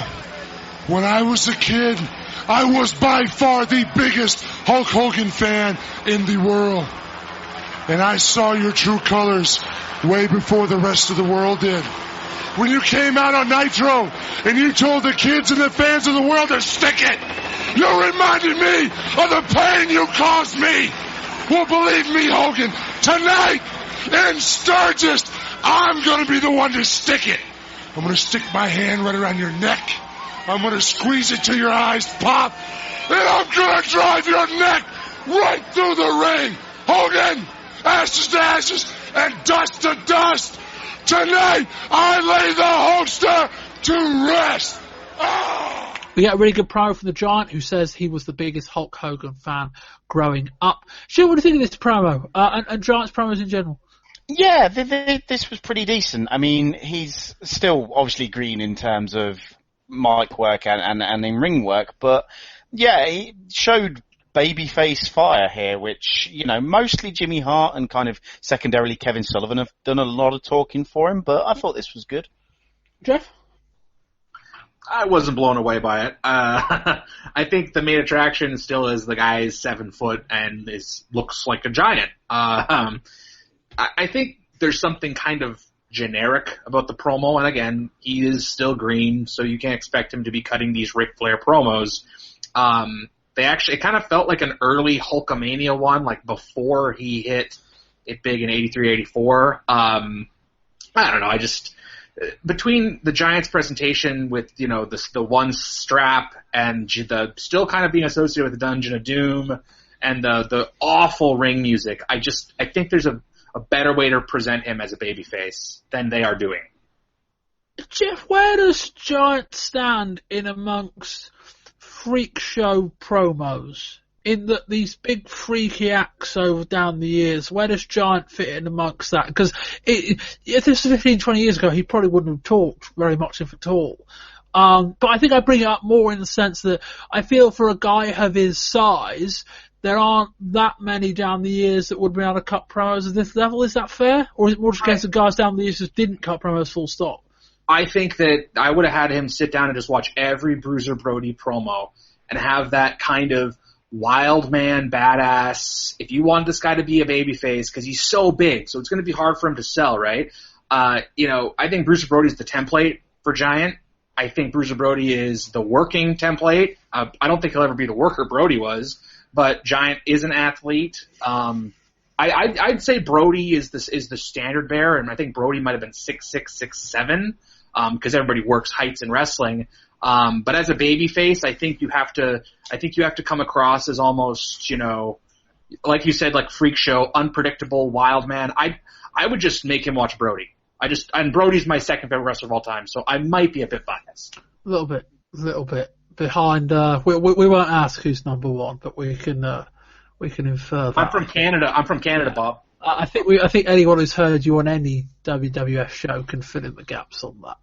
Anyway, we move on next to the Outsiders, Scott Hall and Kevin Nash versus Lex Luger and Sting. Luger and Sting get a big bout of pyro on the way out. I say pyro, it's actually just fireworks, really. The sun is basically set now. Scott wins the game of rock, paper, scissors. He will start off against Luger. Hall drops Luger, then poses. A hammerlock and both sets of teams regroup. Nash tags in. Nash wants a piece of Sting. Nash then manages to spit at Sting from about 6 feet away, which is pretty impressive. That's enough to get Sting to tag into the match. Sting rallies with some punches. Nash is fading. Sting ducks a clothesline and pokes Nash in the eyes. Nash drops Sting face first onto the top turnbuckle. Sting turns the clothesline from Hall on the apron. Heenan says, "I don't care who wins," before realising and quickly being told by his co-announcers that there isn't really a way out of that line, having said it. So he just doesn't. Hall catches Sting and hits a lovely fall-away slam. Sting prays the face in peril at the hands of Nash. He rallies. Sting does that thing where he falls off balance and headbutts his opponent's bollocks. Sting runs into a big boot from Nash. He signals for Hall. Hall goes for the razor's edge. Sting hits a back body drop. The faces rally. Sting goes for a scorpion on the platform. Luger sets up Hall for a torture rack. Hall inadvertently kicks referee Nick Patrick. Patrick staggers around and then slides in with his shoulder and takes out Luger by the back of the knee. And then Hall goes for a pin. Referee counts it very quickly and the Outsiders win. Jeff? Yeah, I can already kind of see some of the issues that might confront the NWO WCW feud. The most visible being that Hall and Nash felt like the cool guys and Sting and Luger looked like the clowns. I know that the Outsiders are supposed to be heels and these, kind of villains, but their mannerisms are kind of goofing on authority and just kind of being a lot cooler, and it's wavering on that tweener area. So when you look at that and you look at Sting and Luger just being the, kind of bland good guys, it makes it makes your baby faces look kind of lame and uncool, and I don't think you ever want to run that risk. I also don't think they made the stakes of this match really feel important coming off that bash and that turn. Bash at the Beach, sorry. And it felt like they didn't pay anything off. And of course, if they want to run down the line, because obviously this is a new act, but it just felt like if you're going in there to get retribution for what happened at Bash at the Beach, it didn't really pay off. It didn't really feel like there was consequence. Commentary was poor. I feel like, I don't know. I think you almost don't want to dilute and contrive the Outsiders this early in, and I almost would have just done a schmoz and not had much of a match at all. I would have almost done one of those nasty boy brawls where everybody just gets their shots in, and then the Outsiders fight dirty, and then you get a table spot, and you don't have this traditional match, because again, they're Outsiders, so why are they just all of a sudden waiting for the hot tag and trying to play by the rules? And that finish, I thought, was executed awfully. I don't know if it was a combination of the ref or the guys were out of position, but that was like a telegraphed Ric Flair leg clip. That was just brutal. Crowd was hot for the hot tag, at least. That was about it for the match. Scott Hall has a hell of a working punch, also. Stewart. Man, that finish, on paper, I see what they were trying to do, and it would make sense, but just in execution, it was awful. Nick Patrick had to wander around pretending to be blinded, trying to find Lex Luger's leg.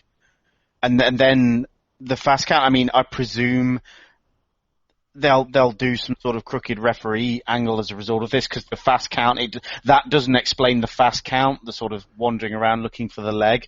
But yeah, I kind of would agree with Jeff in the sense that this kind of made the Outsiders feel like regular guys in the sense that, yeah, they're just on the apron waiting for the hot tag in a regular match. And yeah, a brawl probably would have been better, and I think Sting and Luger would have done well in that environment too. Brawl might have helped the crowd too. I know Jess kind of mentioned that at times there in the show as well. But yeah, the problem with this match and the problem with the main event was that the setting and the audience and the crowd and the commentary weren't really befitting what should have been on this match. And the truth was, there wasn't really a lot on this match anyway. It wasn't quite like the main event. There were a lot more stakes on the main event. This just felt like a tag match that just needed to happen, even though it perhaps didn't. But yeah, we remarked about the match last month, the main event, where it was it wasn't a great match, but there was so much riding on it, it didn't really matter.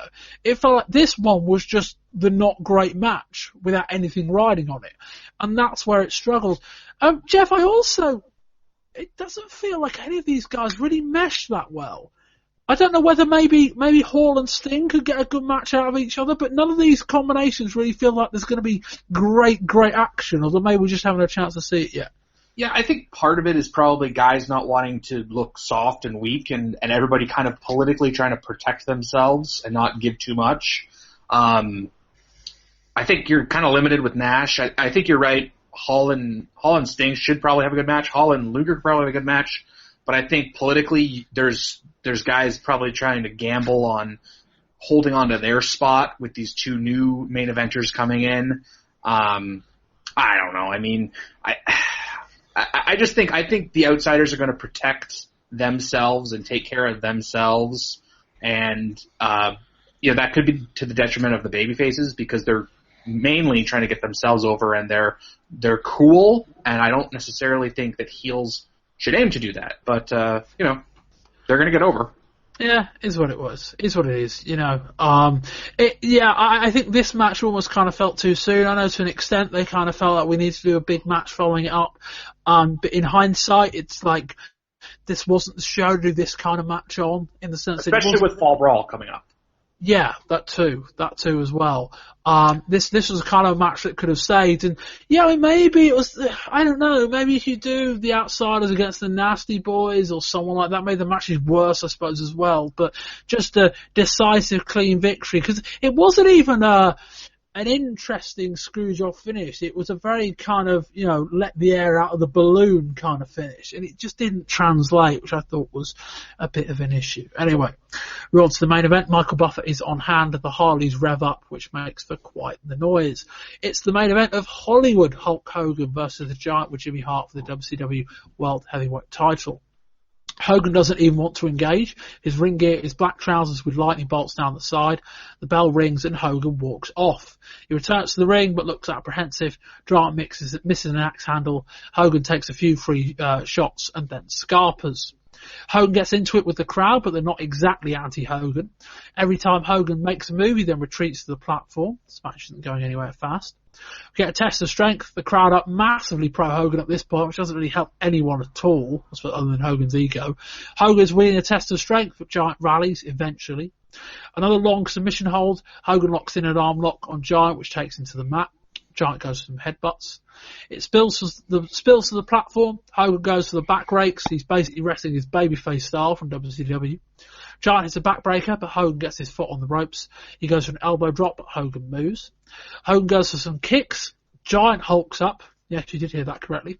Giant points at Hogan, then no-sells his offense. He hits a big boot and then signals for the chokeslam. Here comes Hall and Nash. Hall takes a pair of chokeslams from Giant. Giant stops Nash hitting him with the megaphone. With the ref turning to Hall, Hogan hits Giant with the title belt and the ref counts the pin for the 3. We'll come to the perfect angle in a minute. Stewart. It was the right result in the sense that Hogan can't turn heel 1 month earlier and then not lose this bout. But do you think it kind of cuts the legs out from the Giant a little in that, he's held this title since, February? And as soon as Hogan makes this turn, he wins the title? Would have been end of April, if I'm going to be picking. Okay, April. But, yeah, your argument still stands. Yeah, and the match itself just wasn't up to much. I mean, Hogan's stalling was off the charts in this one. I mean, I get that kind of refusing to face the babyface is a heel tactic, but it probably constituted, 7 minutes of a 14-minute match kind of thing? Yeah, I'd agree with that. It was... It's not necessarily to say the story was wrong. It comes back to what we said 20 times in this show already. It wasn't really the right crowd to be on the receiving end of it. And Jeff, it just didn't really make for very good action, which when we're deep into hour 5, wasn't ideal. Yeah, no, I mean, my first 3 notes on this match are so much stalling, even more stalling. They're still stalling. Wow. There's too much stalling in this match. Both of these guys need smoke and mirrors. Giant's too green, and Hogan's Hogan.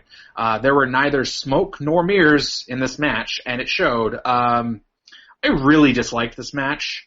I thought it was quite a bad match. Hogan, as a heel, he can get the kind of heel mannerisms and kind of do the bag offs and kind of delay things, except he's not really going to feed for a good comeback, or at least he didn't in this match. And, Giant was, I also think it kind of took some of the win from Giant's sales.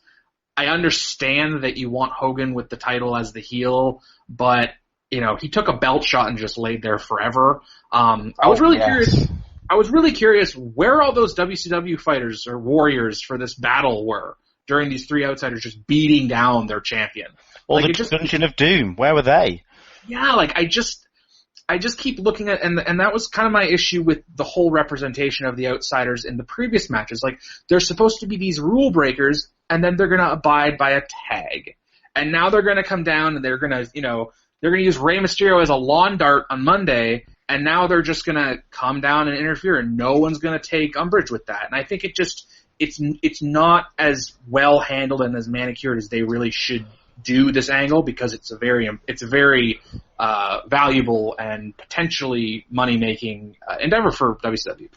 Yeah, I would go along with that in the sense that it's almost like this very erratic booking, isn't it? Like, yeah, one day they're invading arenas and refusing to listen to security and officials, and then, yeah, we're supposed to believe that they will just come down and stand on the apron and wait for a tag on Sunday. So, yeah, it's almost as if very early on this kind of NWO thing is proving to be difficult booking-wise. If you truly want to present them as outsiders and as rule breakers, yeah, can you have them at this stage in kind of regular matches? Yeah, they're almost so far out there you can't present them in the ordinary context of a wrestling match, which I guess could be another problem as well. Stewart, you did allude to it, but we'll address the topic a bit more full on. The Giant loses his title. Again, it kind of comes back what I said about the semi-main event, in that it was kind of the match they had to do, but it was a really awkward match, and this is the kind of match that I think you wanted to build up to for 4 or 5 months. I don't know what you would have done here in its place. I'll put my hands up and say that. But it kind of feels like they probably did need to get the title onto Hogan, and the angle was quite effective, but it kind of, the Giant should be a bit stronger than this, even though they protected him. Yeah, I think the only problem there is I don't know what you would do with Hulk Hogan, freshly turned heel, for 4 to 5 months if he's not challenging for the title. I mean, I don't know if you would run with kind of almost angles rather than matches, like 6-man brawl type situations. And again, that might help that kind of notion that we're going with, that they should be more presented as outsiders. But yeah, it does make sense, and it does feel like the right result to have him back as the world champion. But yeah, I would say it does cut the legs out from the Giant, in that for all intents and purposes it makes him look like he was merely keeping the title warm for Hogan, and he may well have been doing that as a heel had Hogan not turned heel. But yeah, this makes it kind of more apparent. Jeff? Yeah, I think, the appropriate management and handling of the outsiders and the Hogan angle, I agree. I think it should be more protected, and you would have more. I think the Freebirds and Von Erichs dynamic is, probably the most appropriate comparison, in which you want to stoke the flames between these two groups, and then you wait, you target your big show, and that's when your payoff is. And 1 month in, you've got the outsiders fighting the two guys they fought in the 6-man, or with Savage when Hogan was the surprise at the Bash Beach, and then you have Hogan already challenging for the title. It feels a little too soon, and it kind of makes these guys who are special feel less special. I think if you made Hogan, I don't have an issue with him getting, like, if the end game is him getting the title, because as a heel champ, I think there's a lot of places to go. I think it's a little more. I think Stewart's right with more angles, more 6-mans, where a lot of the outsiders and Hogan is protected, and it's a little more different. I think they're special, and they should be presented as that. And they haven't been, or in this, at least tonight, they haven't been. It felt a lot more par for the course for WCW. Yeah, you almost want those guys facing other opponents and the babyfaces facing other opponents. It's almost too soon for both the matches, but I don't know what they would have done.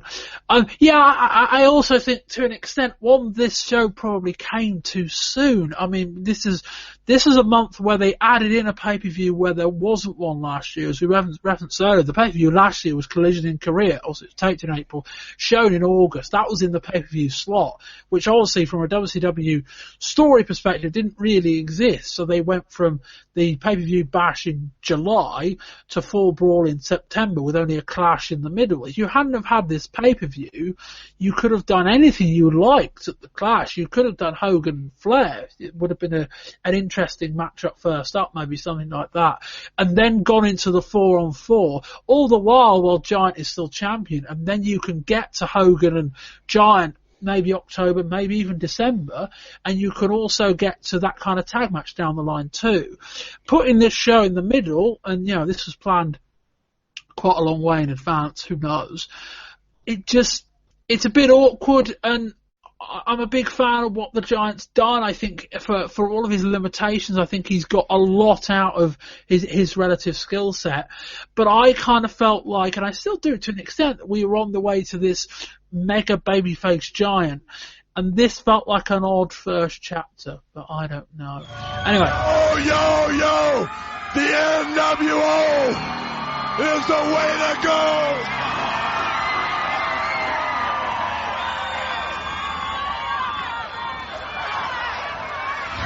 Giants. Yo, outsiders!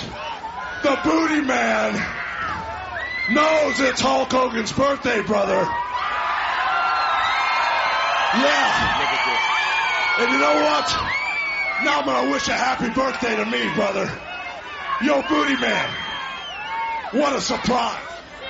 Hey, Hulkster, I just want to say, first of all, congratulations on being the new NWO World Heavyweight Champion!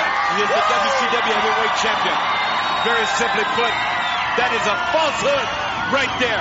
In just second, it's my pleasure to wish you, brother, a happy birthday in front of all these people at Sturgis. Well, where's the members of the Dungeon Doom when you need them?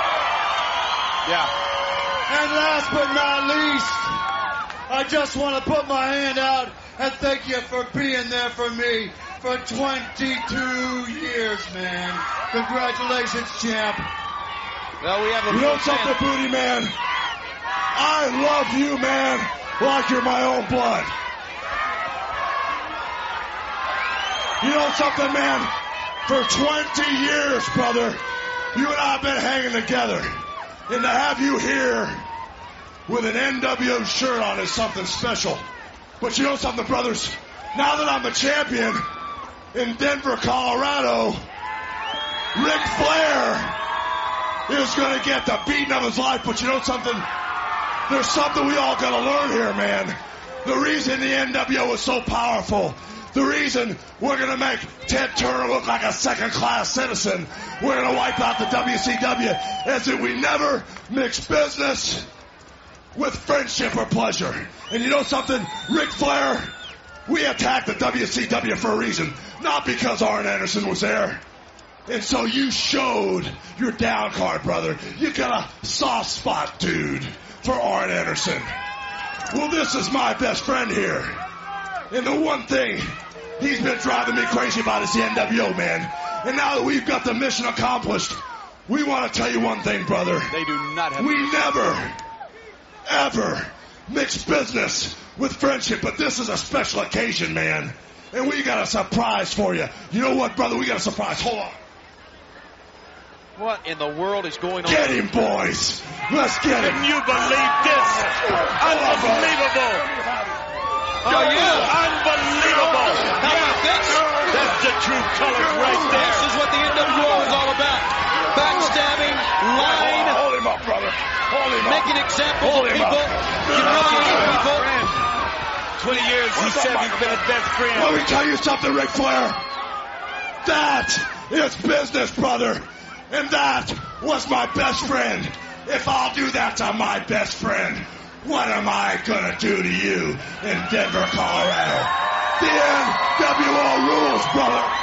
Hulk Hogan is a very... To the post-match angle. Two guys come out carrying a birthday cake for Hogan. Behind them is the Booty Man in an NWO shirt. Booty Man congratulates Hogan on being the NWO World Heavyweight Champion. Hogan hugs and kisses Booty Man. Hogan says the reason the NWO is so powerful is because they don't mix business with pleasure. They've got a surprise for Booty Man. Nash holds him up and Hogan and Hall take shots at him. If I'll do that to my best friend, what am I going to do to you, Flair?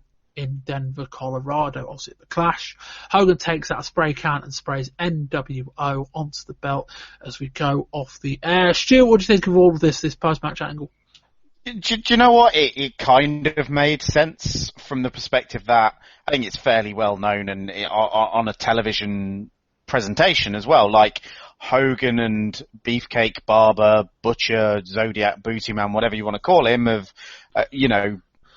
more often than not been presented as on-screen allies. Yes, you had the kind of brief term between 94 and 95, but 90% of the time they've been allies, they've been friends. So I guess trying to present that the Booty Man was trying to join the NWO, but that they didn't want him there for that very reason, I thought it was kind of effective. Jeff? Yeah, I really liked it. It really established Hogan as a heel because obviously, I mean, I've been waiting for Hogan to beat the crap out of Beefcake since SummerSlam 1989, personally. I don't think there's much redemptive. I think a lot of those matches were there because Hogan was friends with him, obviously. I will say that, it really does connect to the Flair feud because Flair got all choked up because Arn was beaten up. And Hogan would, stab his best friend in the back, and leading towards that showdown at the Clash, I think it's a really good build-up. I think it gets Hogan over as a heel. I mean, again, the one kind of hang-up is it's not like Beefcake was. I'm just going to call him Beefcake because Booty Man, Zodiac, Butcher. He's Bruce the Barber, right? I don't think he's prominent enough in the company to a point where it actually has a substantive impact on, it would have felt a little hotter if there was a bigger star he could have turned on, but of course that would have made a bigger star have to ask to be in the NWO. I think it adds to the Flair feud. It makes Flair a lot more of a likable character because he'll stand up for his friend where Hogan won't. I would again caution that when Hogan is in the ring with the Outsiders, he siphons their cool factor down quite a bit, and he just comes across as a guy, like a dad trying to relate. That's exactly what I was going to say. It comes across like their dad. Like a dad trying to relate to his teenage kids and trying to say, with your rap music and just trying too hard when really a heel Hogan should try to almost be like a Nick Bockwink or a Superstar Graham. Just try to be a heel. I don't think I think by trying to be cool, he becomes less cool. And by, osmosis, Hall and Nash, who are really cool, don't seem cool. So that's your lesson in cool for today. Do you think Hogan's turn to being a heel is ultimately, in his mind, designed to turn him back babyface and make him more relevant again? Do you think that's why he's trying to leech off this kind of cool factor of Nash and Hall? Jeff? Yeah, I think politically Hogan is one of the most astute movers and shakers in wrestling, and when he sees a hot angle and a way to defer kind of the attention of him not being over as a babyface, he always had turning heel in his back pocket. I think he used it at the appropriate time. He is now leeching onto a hot act, and it's making him as fresh as he's been probably since 89, maybe 90. His run in WCW has been very contentious with the fans because they are kind of shoving down that New York WWF style, and Flair was getting a lot of cheers. Now he's a heel, and I absolutely think he's doing that. I think it would be in the Outsiders' best interest to eventually try to get away from him as soon as possible. And I think as baby faces, the NWO or the Outsiders are the guys that you want to sell the T-shirts and to have the teenagers say, those are the cool guys. I don't think Hogan will ever be able to achieve that again, and that will take away from the value of these two free agents that they've just signed. Jeff, thoughts on spray painting the title and the NWO World Heavyweight Championship? I mean, it's clear what Flair said at the beginning of the show. They are trying to present this as basically a different group. I don't know where this ends up, but it's different. I'm intrigued more than anything else. Yeah, I mean, I guess going back to when Shane Douglas did the deal with the NWA title, there's something, disrespectful to the authority and to the lineage of a title. And, by Hogan doing this, he's further ensconcing himself and healed him. I mean, the spray paint, again, it's like there's this 40-year-old guy spray painting a belt. It just feels like he's doing faux graffiti to try to fit in. It just, I don't know. I think the heat in the in the NWO is not Hulk Hogan, and I think whatever he's doing kind of is secondary to the cool guys. And where they go from here, I mean, I think the absence of Savage really hurts this feud because Flair, while he is the kind of, counterpart to Hogan in many ways, is the biggest wrestler on the planet for the last 15 years, Savage is probably the most notable wild man to go after Hogan. And, I think that, I don't know, I think Hogan on his own is just kind of lame still. He's going to get more cheers because he's with cool heels, but, spray painting a belt and hitting a giant over the head with it and then having the poor guy have to lay there for like 15 minutes while he plays with a birthday cake seems, again, counterproductive. Stu? Yeah, I'll agree with that. The laying there dead for the giant certainly didn't help him either. As far as the spray painting of the belt goes, yeah, I'm fine with it. I get Jeff's point about Hogan kind of feeling like a dad trying to fit in with the kids, but from a sort of perspective of presenting the NWO as, like you say, disrespectful, rebellious, renegade, outsiders, all those sorts of terms, then yeah, spray painting the belt, given everything else they've done, makes complete sense. Yeah, no, I thought that was, of the post-show stuff, I thought that was the strongest line. The only other thing to make note, well, as we finish the show, would just be the absence of Randy Savage, which I thought was interesting. Essentially, the thought was that Savage, I think essentially the thought was if Savage was there, he'd just have to run out and beat the piss out of Hogan, and they had no way out of that, so they just decided not to do it. And the other thing to make note of, we would have made note of it in the news, would also have been Sean Waltman, who I think they wanted to have as the fourth guy debuting on this show, but WWF haven't granted him his release yet. So that will remain up in the air. But that will bring to a conclusion our review of this show. Stuart, your overall thoughts on the show and a score rating out of 10. I'm going to go with a 5 in that there was some pretty decent stuff on the show. There were matches that were worth watching, but it kind of depends on how you take or how important you deem crowd reaction to be. So, yes, Mysterio, Ultimo Dragon, and Benoit Malenko, I thought both were really good matches, but perhaps didn't get the crowd reaction they would have gotten in front of a more appreciative crowd. And then, contrary to that, you've got Steiner's Harlem Heat, which again I thought was pretty good, but got a reaction it shouldn't have. But as you edged further and further kind of towards the main events, the matches got worse and the finishes got silly, and then you got a main event full of stalling. Yeah. Jeff? Yeah, I really hated this pay-per-view, as a matter of fact. I felt the crowd was spoiled by having the cruiserweights and Malenko and Benoit and Flair and Guerrero. I don't think that the good wrestling was appreciated. I don't understand how any money was made off of this by giving it free to a live crowd. It felt like a vanity project for a bunch of wannabe bikers, to be honest. I thought the main event and the co-main event exposed the NWO in a way you didn't need to right away. I think it dilutes them and makes them feel less special. They're a special attraction. They're new. And I think that they very easily could have gotten around. I get Hogan having the title. They very easily could have had Savage run in and do something to the Outsiders and get away from that. I don't think you need matches right away. I think that's they're pulling the trigger too soon with them. That takes the points away. I thought the crowd being completely divested in the matches was a detriment, which made all the matches less hot.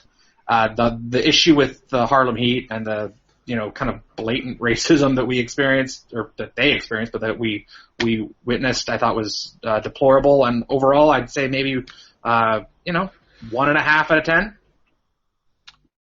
This can't have been worse than Slamboree, can it? I think that Slamboree at least got guys on the card. I think you're overdoing the whole payday thing with Slamboree, but but I think that at least people paid to see them, and guys got on the card and got their paychecks. Here, no one paid to come to see this, so where are you making money? And if that's the kind of essence of pro wrestling is to draw money, this card completely failed. We didn't attempt to draw money, did it? Who knows? Anyway, whatever. I gave this show a 4. There's enough noteworthy on the show where the fact that it isn't always very good, kind of patches over that. The stuff with Harlem Heat is pretty abhorrent, but it's there, and it probably made the match a bit more interesting as a result. I don't know if I want to say that, but it probably did. It made it more noteworthy, certainly, and I think both teams did really well off of that. But ultimately, you've got to look at this show and go, this was the first big pay-per-view after their huge angle. And they missed by quite a long way in that regard, in that it didn't have the drama. The two big matches in the main event didn't feel like big matches. And this felt like a real albatross of a pay-per-view, in that it would have been far better off if this show just hadn't have been here, in that there wasn't particularly a way around booking what they'd have done other than just not having Hogan on the card, and maybe have done Giant and Sting against the Outsiders as the main event. Maybe that would have worked, I don't know. But the problem is that they kind of had this real limp kind of show 3 or 4 weeks after, 4 or 5 weeks after their big angle. And they kind of went, we're not really far enough along this story, and there are certain things that aren't really working in their favour yet, and that the NWO still haven't been properly defined, neither has Hollywood Hogan, and they've undercut the Giant. 4 out of 10, okay show, perhaps more noteworthy for it being outside than it would have been otherwise, perhaps dragged down by that too. Anyway, that will end this part of the show. Basically, WCW, as you would have noticed, we've got about 3 Nitros to go and a Clash. So I decided we're just going to chop this show into 2. So this was Volume 2, Part 1. And then Volume 2, Part 2 is going to be me and Jeff running through the Clash, some notes from TV, and the other news for the month, anything that kind of comes to mind. But at this stage, a big thank you to Stewart Brookes, who'll be signing off at this point. Thank you very much, Stewart. Cheers, Bob. Stewart, tell people about your podcast, not that it needs a lot of introduction, and where people can find it. So, all the normal places you can find podcasts, really. iTunes, SoundCloud, Stitcher, all that good stuff. Facebook.com/New Generation Project Podcast and Twitter.com/New Gen Podcast. I did say not that it needs an introduction, but you can give it 30 seconds if you would like. We review WWF and sometimes WCW pay-per-views between 93 and 98. We're about a year ahead of you guys. We're just about to do SummerSlam 1997, which is quite an interesting show. Looking forward to recording that this weekend. And Jeff Parker. Jeff, also you'll be with me on the other side, but thank you very much, Jeff. Oh, you're welcome. I say, Jeff, you can be found on Twitter, but based on your social media activity recently, you seem to be trying to not be found on Twitter. So if you so wish, promote your Twitter account. If not, I will hastily move on. Hastily move on, please. Okay, no problem at all. All right, yes. This will conclude Volume 2, Part 1 of this month's show. Hop straight over the other side to Volume 2, Part 2. We'll continue our run through WCW in August of 1996. Volume 1 is your WWF action looking at SummerSlam. I'm not on that show. Another show I'm not on, it's been a weird month this month, is Volume 3. The two Chris's will take you through all of the ECW action for the month. Anyway, very, very briefly, you can find me on Twitter at Bamber. You can find the account on Twitter at Wrestling20YRS. Wrestling20YRS.com. It's all on there. That's where all the information you need is there. Anyway, so hop on over to the next part of the show. And until next time, I've been Bob Bamber. This has been Volume 2, Part 1 of the August 1996 edition of the Wrestling 20 Years Ago podcast. And until next time, goodbye.